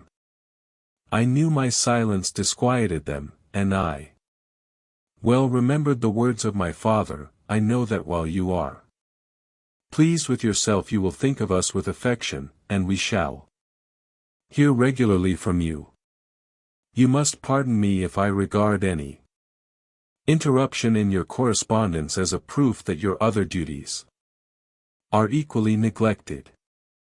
I knew well therefore what would be my father's feelings, but I could not tear my thoughts from my employment, loathsome in itself, but which had taken an irresistible hold of my imagination.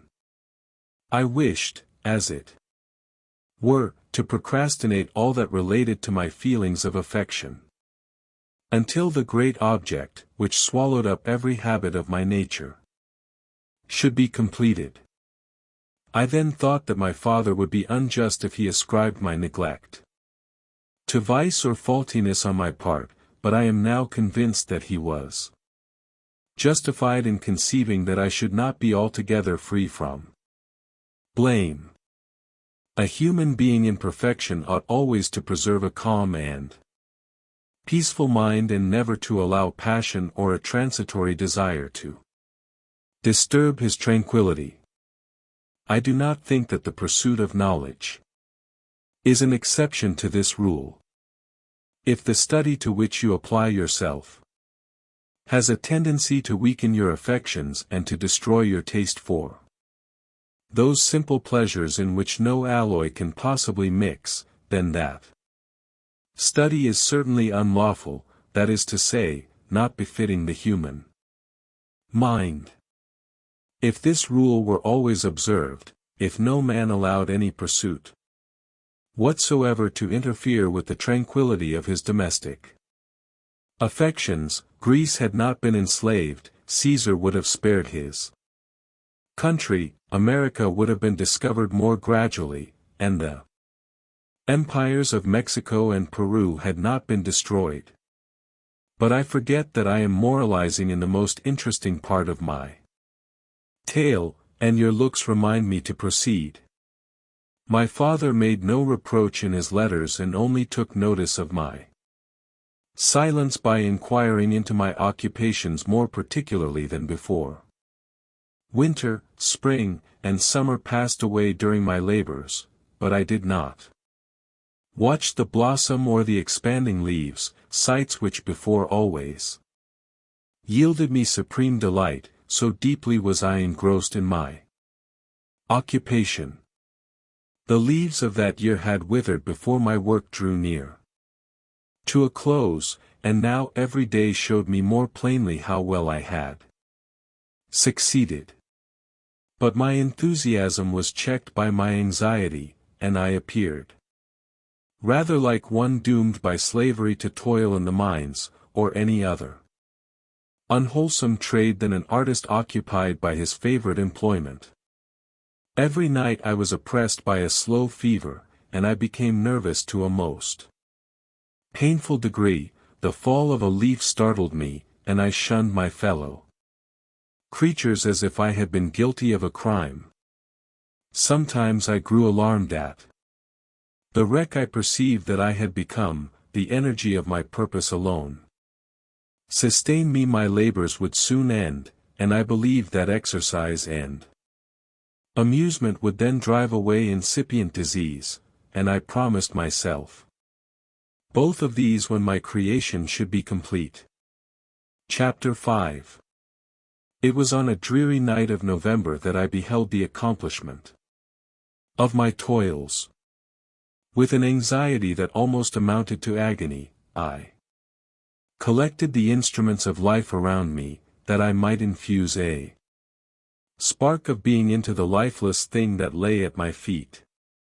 It was already 1 in the morning, the rain pattered dismally against the panes, and my candle was nearly burnt out, when, by the glimmer of the half-extinguished light, I saw the dull yellow eye of the creature open.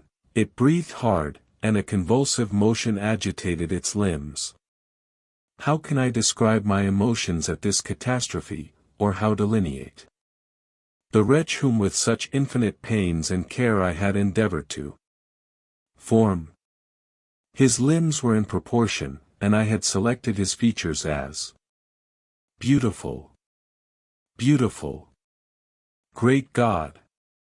His yellow skin scarcely covered the work of muscles and arteries beneath. His hair was of a lustrous black, and flowing, his teeth of a pearly whiteness, but these luxuriances only formed a more horrid contrast with his watery eyes, that seemed almost of the same color as the dun-white sockets in which they were set, his shriveled complexion and straight black lips.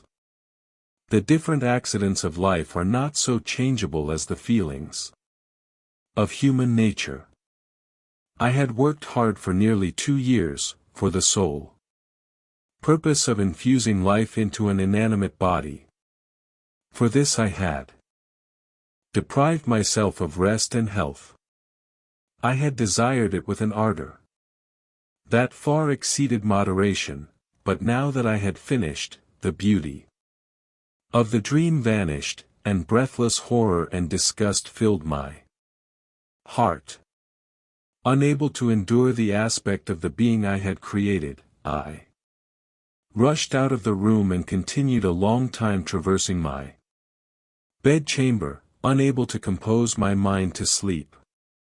At length lassitude succeeded to the tumult I had before endured, and I threw myself on the bed in my clothes, endeavoring to seek a few moments of forgetfulness.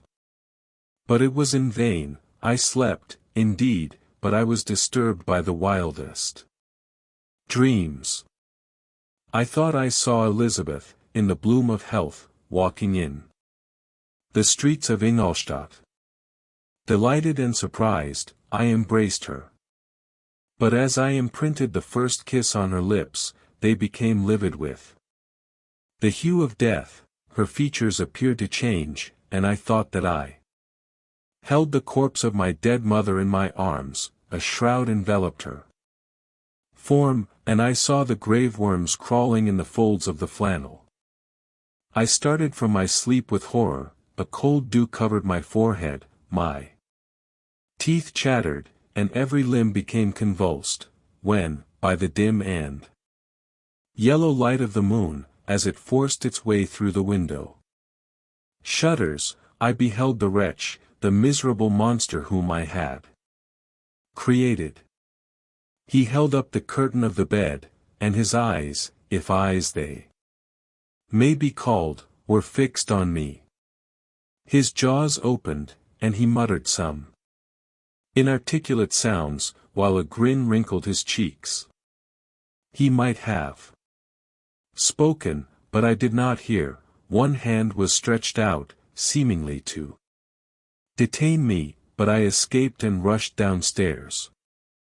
I took refuge in the courtyard belonging to the house which I inhabited, where I remained during the rest of the night, walking up and down in the greatest agitation, listening attentively, catching and fearing each sound as if it were to announce the approach of the demoniacal corpse to which I had so miserably given life. Oh! No mortal could support the horror of that countenance. A mummy, again endued with animation, could not be so hideous as that wretch. I had gazed on him while unfinished. He was ugly then, but when those muscles and joints were rendered capable of motion, it became a thing such as even Dante could not have conceived. I passed the night wretchedly. Sometimes my pulse beat so quickly and hardly that I felt the palpitation of every artery. At others, I nearly sank to the ground through languor and extreme weakness. Mingled with this horror, I felt the bitterness of disappointment. Dreams that had been my food and pleasant rest for so long a space were now become a hell to me, and the change was so rapid, the overthrow so complete. Morning, dismal and wet, at length dawned and discovered to my sleepless and aching eyes the church of Ingolstadt, its white steeple and clock, which indicated the 6th hour. The porter opened the gates of the court, which had that night been my asylum, and I issued into the streets, pacing them with quick steps, as if I sought to avoid the wretch whom I feared every turning of the street would present to my view. I did not dare return to the apartment which I inhabited, but felt impelled to hurry on, although drenched by the rain which poured from a black and comfortless sky. I continued walking in this manner for some time, endeavoring by bodily exercise to ease the load that weighed upon my mind. I traversed the streets without any clear conception of where I was or what I was doing. My heart palpitated in the sickness of fear, and I hurried on with irregular steps, not daring to look about me. Like one who, on a lonely road, doth walk in fear and dread, and, having once turned round, walks on, and turns no more his head, because he knows a frightful fiend doth close behind him tread. Coleridge's Ancient Mariner. Continuing thus, I came at length opposite to the inn at which the various diligences and carriages usually stopped. Here I paused, I knew not why. But I remained some minutes with my eyes fixed on a coach that was coming towards me from the other end of the street. As it drew nearer I observed that it was the Swiss diligence. It stopped just where I was standing, and on the door being opened, I perceived Henry Clerval, who, on seeing me, instantly sprung out. "My dear Frankenstein," exclaimed he. "How glad I am to see you! How fortunate that you should be here at the very moment of my alighting." Nothing could equal my delight on seeing Clerval. His presence brought back to my thoughts my father, Elizabeth, and all those scenes of home so dear to my recollection. I grasped his hand, and in a moment forgot my horror and misfortune. I felt suddenly, and for the first time during many months, calm and serene joy. I welcomed my friend, therefore, in the most cordial manner, and we walked towards my college. Clerval continued talking for some time about our mutual friends and his own good fortune in being permitted to come to Ingolstadt. "You may easily believe," said he, "how great was the difficulty to persuade my father that all necessary knowledge was not comprised in the noble art of bookkeeping. And, indeed, I believe I left him incredulous to the last, for his constant answer to my unwearied entreaties was the same as that of the Dutch schoolmaster and the vicar of Wakefield: I have 10,000 florins a year without Greek, I eat heartily without Greek."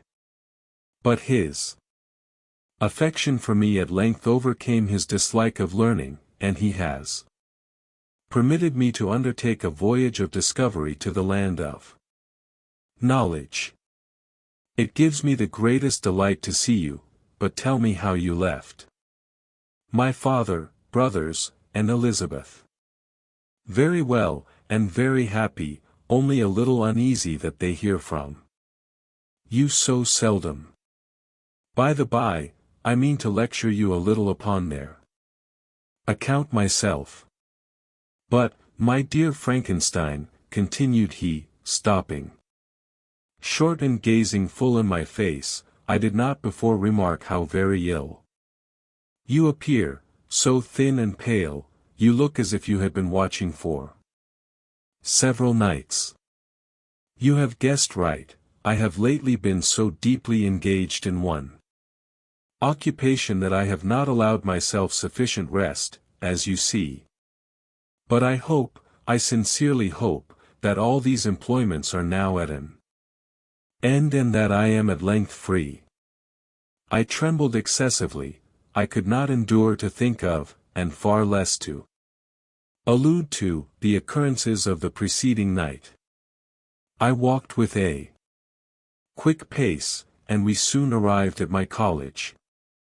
I then reflected, and the thought made me shiver, that the creature whom I had left in my apartment might still be there, alive and walking about. I dreaded to behold this monster, but I feared still more that Henry should see him. Entreating him, therefore, to remain a few minutes at the bottom of the stairs, I darted up towards my own room. My hand was already on the lock of the door before I recollected myself. I then paused, and a cold shivering came over me. I threw the door forcibly open, as children are accustomed to do when they expect a spectre to stand in waiting for them on the other side, but nothing appeared. I stepped fearfully in. The apartment was empty, and my bedroom was also freed from its hideous guest. I could hardly believe that so great a good fortune could have befallen me, but when I became assured that my enemy had indeed fled, I clapped my hands for joy and ran down to Clerval. We ascended into my room, and the servant presently brought breakfast. But I was unable to contain myself. It was not joy only that possessed me. I felt my flesh tingle with excess of sensitiveness, and my pulse beat rapidly. I was unable to remain for a single instant in the same place. I jumped over the chairs, clapped my hands, and laughed aloud. Clerval at first attributed my unusual spirits to joy on his arrival. But when he observed me more attentively, he saw a wildness in my eyes, for which he could not account, and my loud, unrestrained, heartless laughter frightened and astonished him. "My dear Victor," cried he, "what, for God's sake, is the matter? Do not laugh in that manner. How ill you are! What is the cause of all this?" "Do not ask me," cried I, putting my hands before my eyes, for I thought I saw the dreaded spectre glide into the room. "He can tell. Oh, save me! Save me! I imagined that the monster seized me. I struggled furiously and fell down in a fit.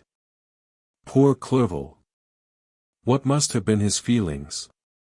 A meeting, which he anticipated with such joy, so strangely turned to bitterness. But I was not the witness of his grief, for I was lifeless and did not recover my senses for a long, long time. This was the commencement of a nervous fever which confined me for several months. During all that time Henry was my only nurse.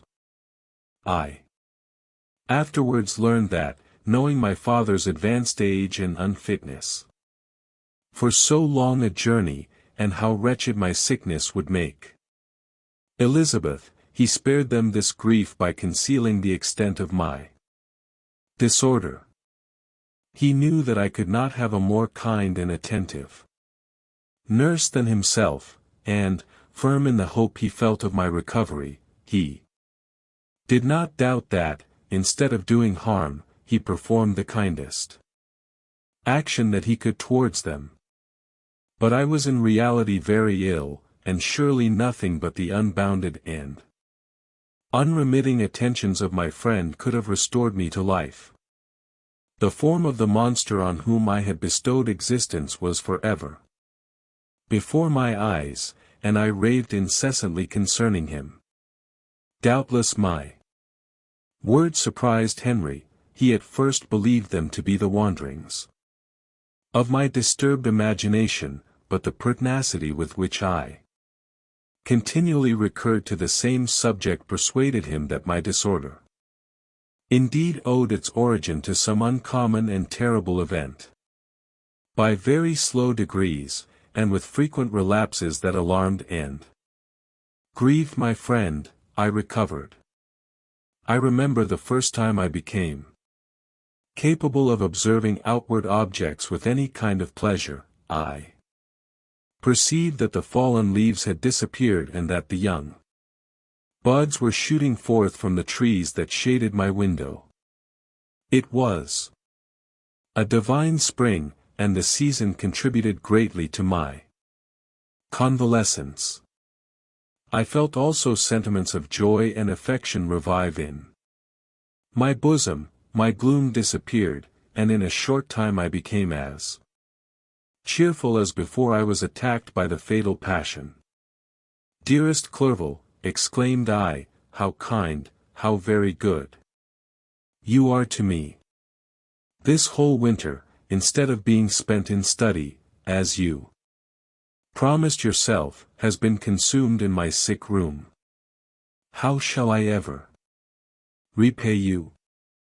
I feel the greatest remorse for the disappointment of which I have been the occasion, but you will forgive me. You will repay me entirely if you do not discompose yourself, but get well as fast as you can, and since you appear in such good spirits, I may speak to you on one subject, may I not? I trembled. One subject. What could it be? Could he allude to an object on whom I dared not even think? Compose yourself, said Clerval, who observed my change of color. I will not mention it if it agitates you, but your father and cousin would be very happy if they received a letter from you in your own handwriting. They hardly know how ill you have been and are uneasy at your long silence. Is that all, my dear Henry? How could you suppose that my first thought would not fly towards those dear, dear friends whom I love and who are so deserving of my love?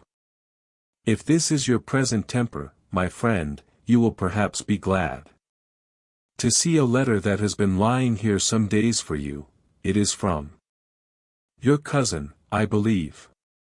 Chapter 6. Clerval then put the following letter into my hands. It was from my own Elizabeth. My dearest cousin, you have been ill, very ill, and even the constant letters of dear, kind Henry are not sufficient to reassure me on your account. You are forbidden to write, to hold a pen, yet one word from you, dear Victor, is necessary to calm our apprehensions. For a long time I have thought that each post would bring this line, and my persuasions have restrained my uncle from undertaking a journey to Ingolstadt.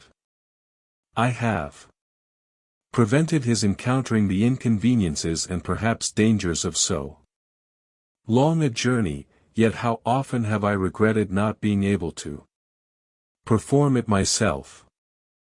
I figure to myself that the task of attending on your sick bed has devolved on some mercenary old nurse, who could never guess your wishes nor minister to them with the care and affection of your poor cousin. Yet that is over now. Clerval writes that indeed you are getting better. I eagerly hope that you will confirm this intelligence soon in your own handwriting. Get well, and return to us. You will find a happy, cheerful home and friends who love you dearly. Your father's health is vigorous, and he asks but to see you, but to be assured that you are well, and not a care will ever cloud his benevolent countenance. How pleased you would be to remark the improvement of our Ernest. He is now 16 and full of activity and spirit. He is desirous to be a true Swiss and to enter into foreign service, but we cannot part with him, at least until his elder brother returns to us.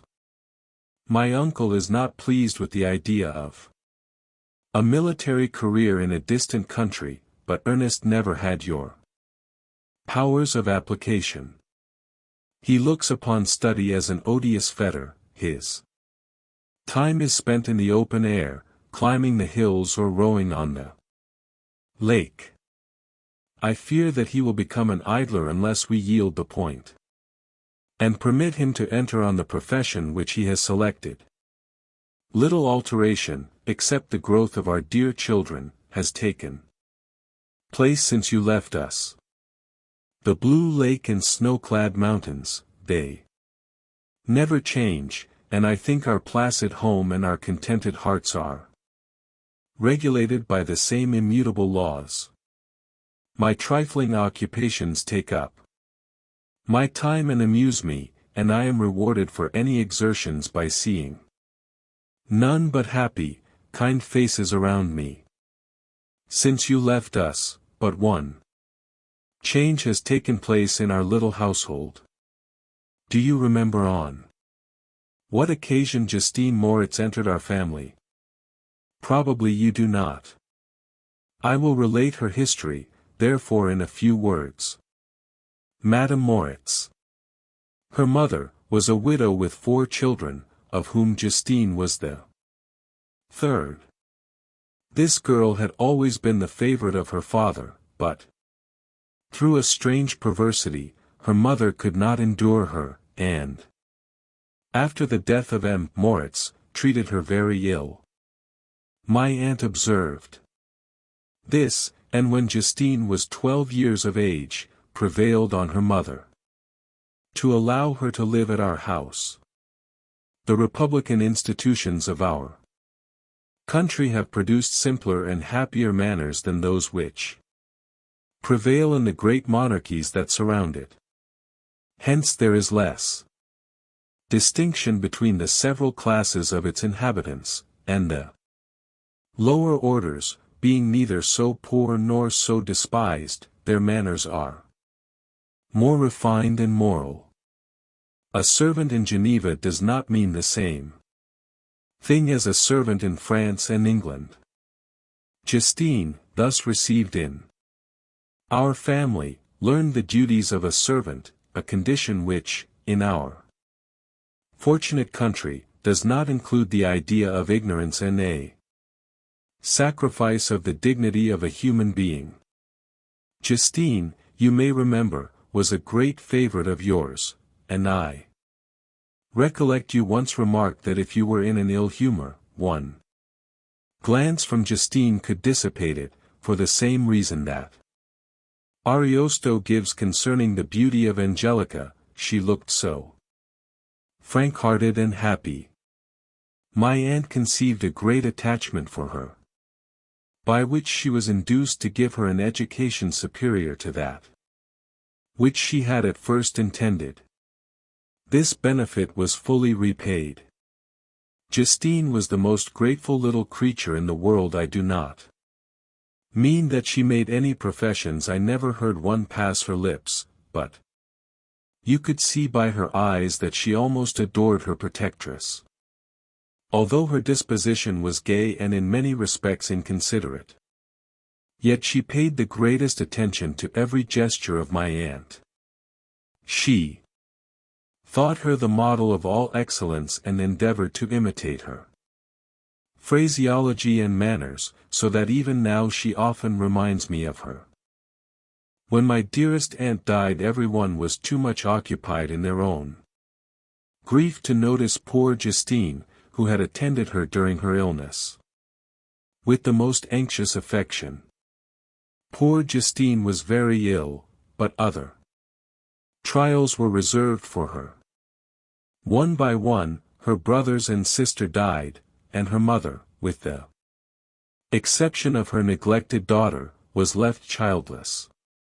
The conscience of the woman was troubled. She began to think that the deaths of her favorites was a judgment from heaven to chastise her partiality.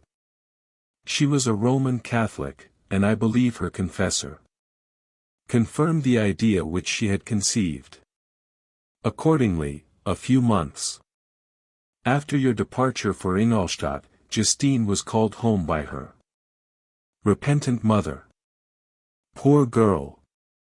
She wept when she quitted our house. She was much altered since the death of my aunt. Grief had given softness and a winning mildness to her manners, which had before been remarkable for vivacity.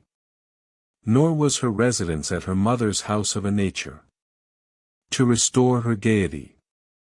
The poor woman was very vacillating in her repentance.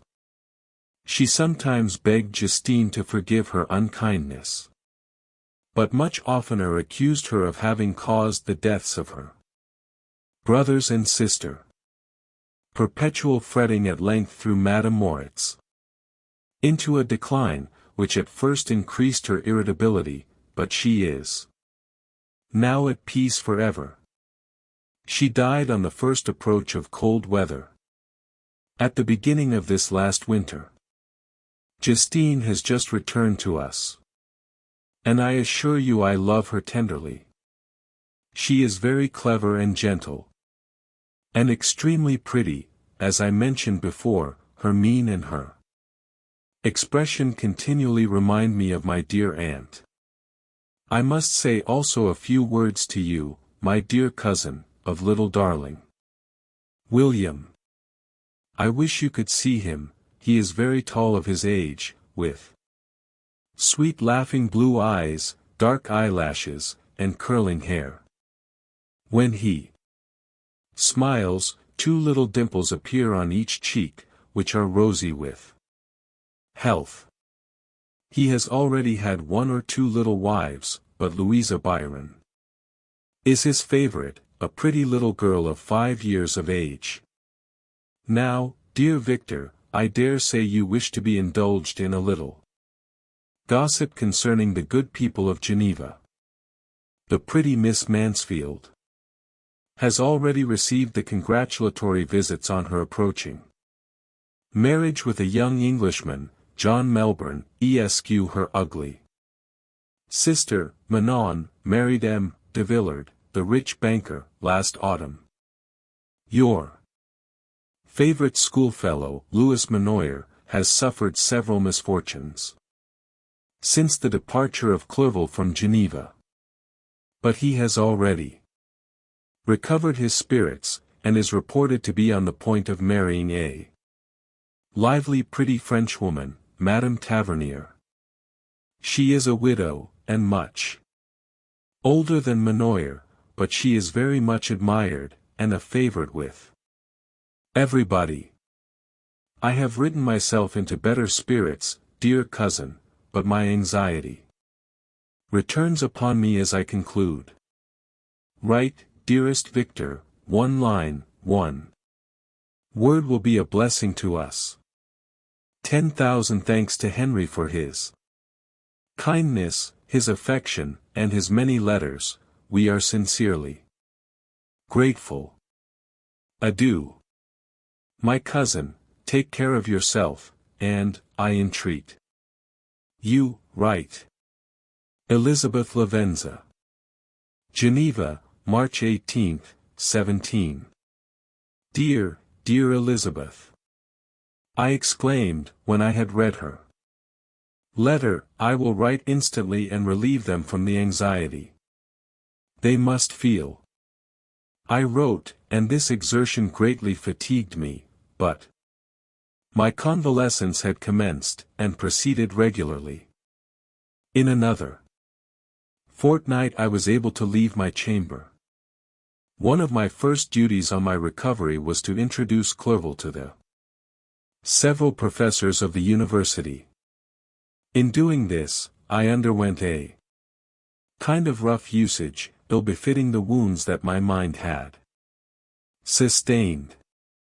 Ever since the fatal night, the end of my labors, and the beginning of my misfortunes, I had conceived a violent antipathy even to the name of natural philosophy. When I was otherwise quite restored to health, the sight of a chemical instrument would renew all the agony of my nervous symptoms. Henry saw this, and had removed all my apparatus from my view. He had also changed my apartment, for he perceived that I had acquired a dislike for the room which had previously been my laboratory. But these cares of Clerval were made of no avail when I visited the professors. M. Waldman inflicted torture when he praised, with kindness and warmth, the astonishing progress I had made in the sciences. He soon perceived that I disliked the subject, but not guessing the real cause, he attributed my feelings to modesty, and changed the subject from my improvement, to the science itself, with a desire, as I evidently saw, of drawing me out. What could I do? He meant to please, and he tormented me. I felt as if he had placed carefully, one by one, in my view those instruments which were to be afterwards used in putting me to a slow and cruel death. I writhed under his words, yet dared not exhibit the pain I felt. Clerval, whose eyes and feelings were always quick in discerning the Sensations of others, declined the subject, alleging, in excuse, his total ignorance, and the conversation took a more general turn. I thanked my friend from my heart, but I did not speak. I saw plainly that he was surprised, but he never attempted to draw my secret from me, and although I loved him with a mixture of affection and reverence that knew no bounds, yet I could never persuade myself to confide in him that event which was so often present to my recollection, but which I feared the detail to another would only impress more deeply. Kremp was not equally docile, and in my condition at that time, of almost insupportable sensitiveness, his harsh blunt encomiums gave me even more pain than the benevolent approbation of Waldman. D.N. The fellow, cried he, why, Clerval, I assure you he has outstripped us all. I, stare if you please, but it is nevertheless true. A youngster who, but a few years ago, believed in Cornelius Agrippa as firmly as in the Gospel, has now set himself at the head of the university, and if he is not soon pulled down, we shall all be out of countenance. I, continued he, observing my face expressive of suffering. Frankenstein is modest, an excellent quality in a young man. Young men should be diffident of themselves, you know, Clerval. I was myself when young, but that wears out in a very short time. Kremp had now commenced an eulogy on himself, which happily turned the conversation from a subject that was so annoying to me. Clerval had never sympathized in my tastes for natural science, and his literary pursuits differed wholly from those which had occupied me. He came to the university with the design of making himself complete master of the Oriental languages, and thus he should open a field for the plan of life he had marked out for himself. Resolved to pursue no inglorious career, he turned his eyes toward the East, as affording scope for his spirit of enterprise. The Persian, Arabic, and Sanskrit languages engaged his attention, and I was easily induced to enter on the same studies. Idleness had ever been irksome to me, and now that I wished to fly from reflection, and hated my former studies, I felt great relief in being the fellow pupil with my friend, and found not only instruction but consolation in the works of the Orientalists. I did not, like him, attempt a critical knowledge of their dialects, for I did not contemplate making any other use of them than temporary amusement. I read merely to understand their meaning, and they well repaid my labors. Their melancholy is soothing, and their joy elevating, to a degree I never experienced in studying the authors of any other country. When you read their writings, life appears to consist in a warm sun and a garden of roses, in the smiles and frowns of a fair enemy, and the fire that consumes your own heart. How different from the manly and heroical poetry of Greece and Rome! Summer passed away in these occupations, and my return to Geneva was fixed for the latter end of autumn, but being delayed by several accidents, winter and snow arrived, the roads were deemed impassable, and my journey was retarded until the ensuing spring. I felt this delay very bitterly, for I longed to see my native town and my beloved friends. My return had only been delayed so long, from an unwillingness to leave Clerval in a strange place, before he had become acquainted with any of its inhabitants. The winter, however, was spent cheerfully, and although the spring was uncommonly late, when it came, its beauty compensated for its dilatoriness. The month of May had already commenced, and I expected the letter daily, which was to fix the date of my departure, when Henry proposed a pedestrian tour in the environs of Ingolstadt, that I might bid a personal farewell to the country I had so long inhabited. I acceded with pleasure to this proposition. I was fond of exercise, and Clerval had always been my favorite companion in the ramble of this nature that I had taken among the scenes of my native country. We passed a fortnight in these perambulations. My health and spirits had long been restored, and they gained additional strength from the salubrious air I breathed, the natural incidents of our progress, and the conversation of my friend. Study had before secluded me from the intercourse of my fellow creatures, and rendered me unsocial, but Clerval called forth the better feelings of my heart. He again taught me to love the aspect of nature, and the cheerful faces of children. Excellent friend!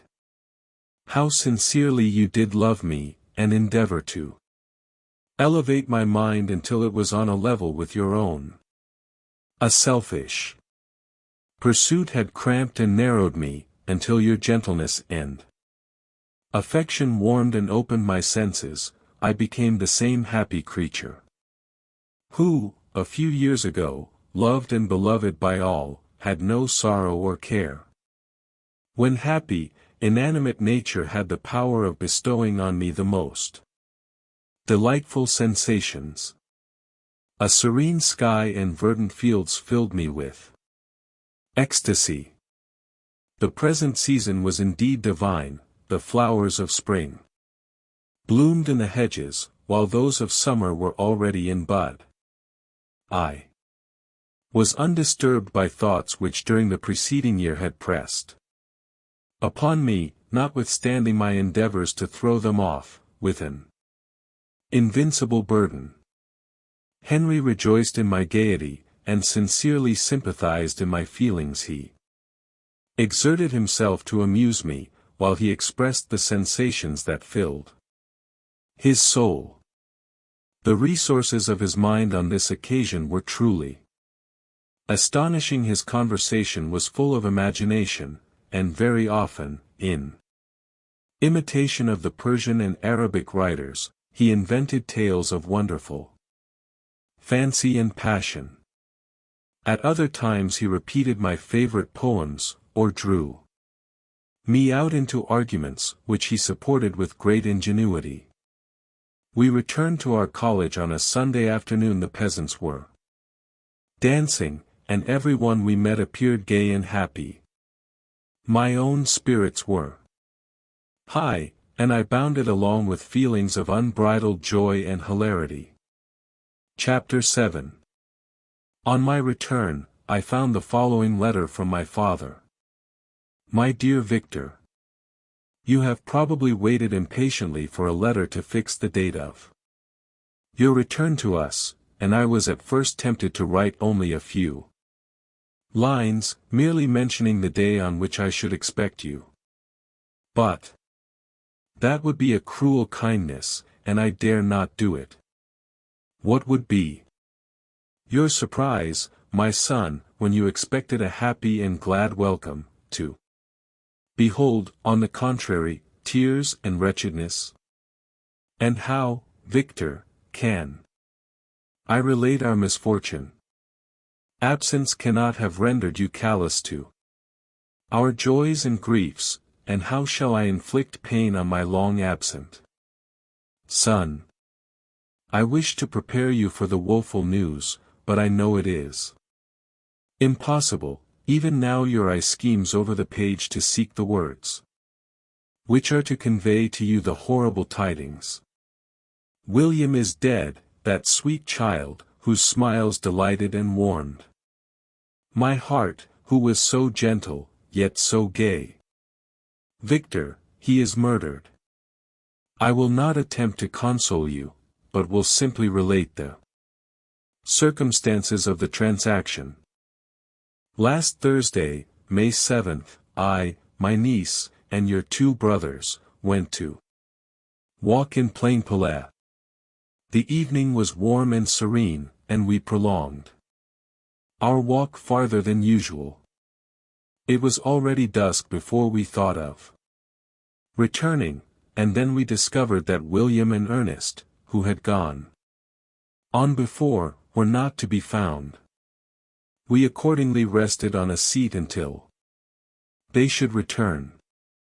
Presently Ernest came, and inquired if we had seen his brother. He said, that he had been playing with him, that William had run away to hide himself, and that he vainly sought for him, and afterwards waited for a long time, but that he did not return.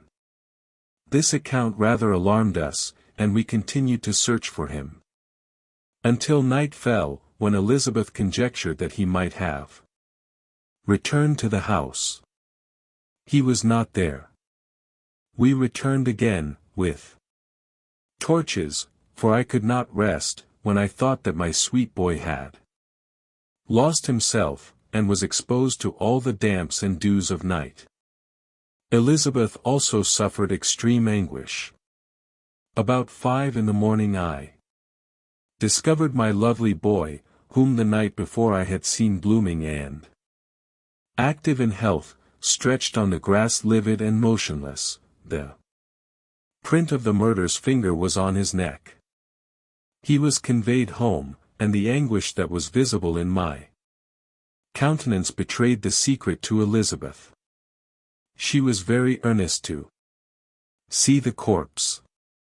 At first I attempted to prevent her, but she persisted, and entering the room where it lay, hastily examined the neck of the victim, and clasping her hands exclaimed, "O God! I have murdered my darling child." She fainted, and was restored with extreme difficulty. When she again lived, it was only to weep and sigh.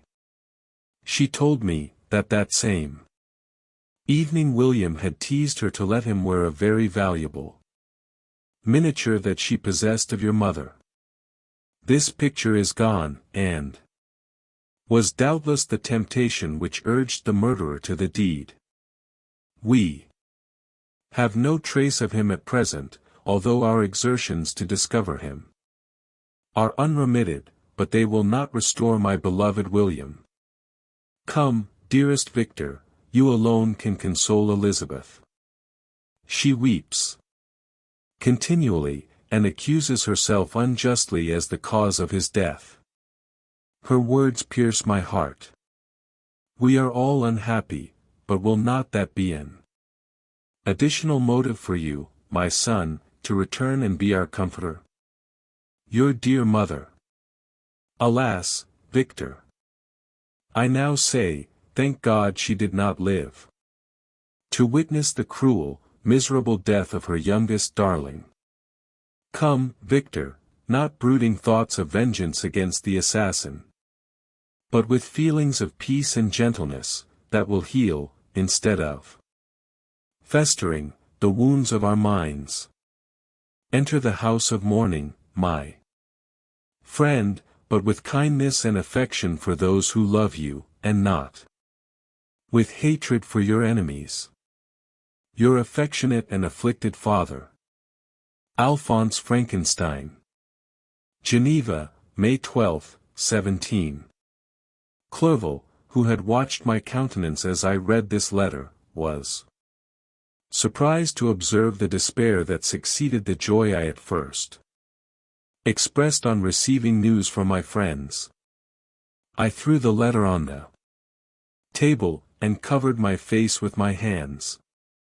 My dear Frankenstein, exclaimed Henry, when he perceived me weep with bitterness, are you always to be unhappy?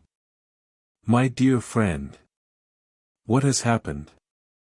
I motioned him to take up the letter, while I walked up and down the room in the extremest agitation.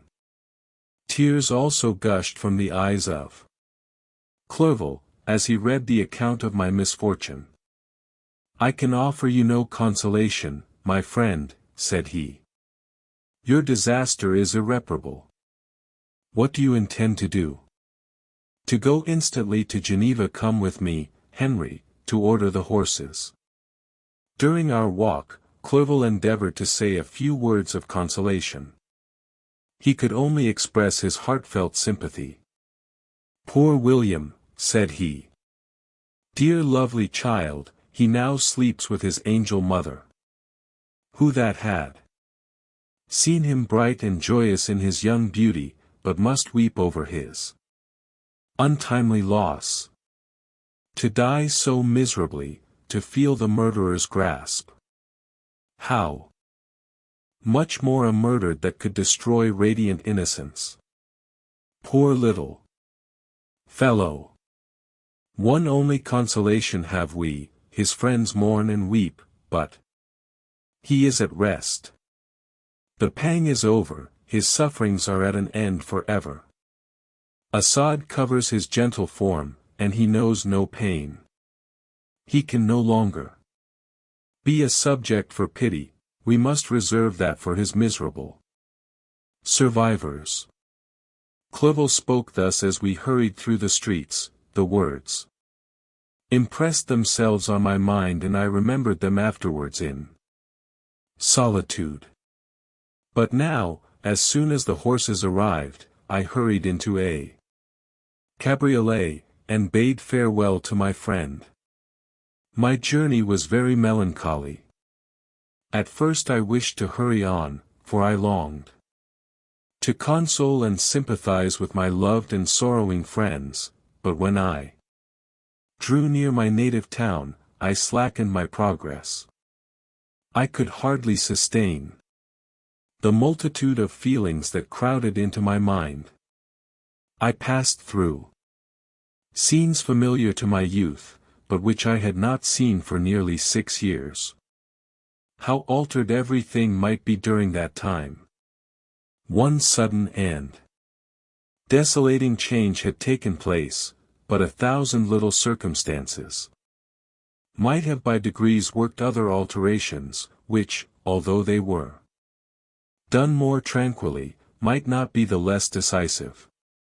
Fear overcame me, I dared no advance, dreading 1,000 nameless evils that made me tremble. Although I was unable to define them. I remained 2 days at Lausanne, in this painful state of mind. I contemplated the lake. The waters were placid, all around was calm, and the snowy mountains, the palaces of nature, were not changed. By degrees the calm and heavenly scene restored me, and I continued my journey towards Geneva. The road ran by the side of the lake, which became narrower as I approached my native town.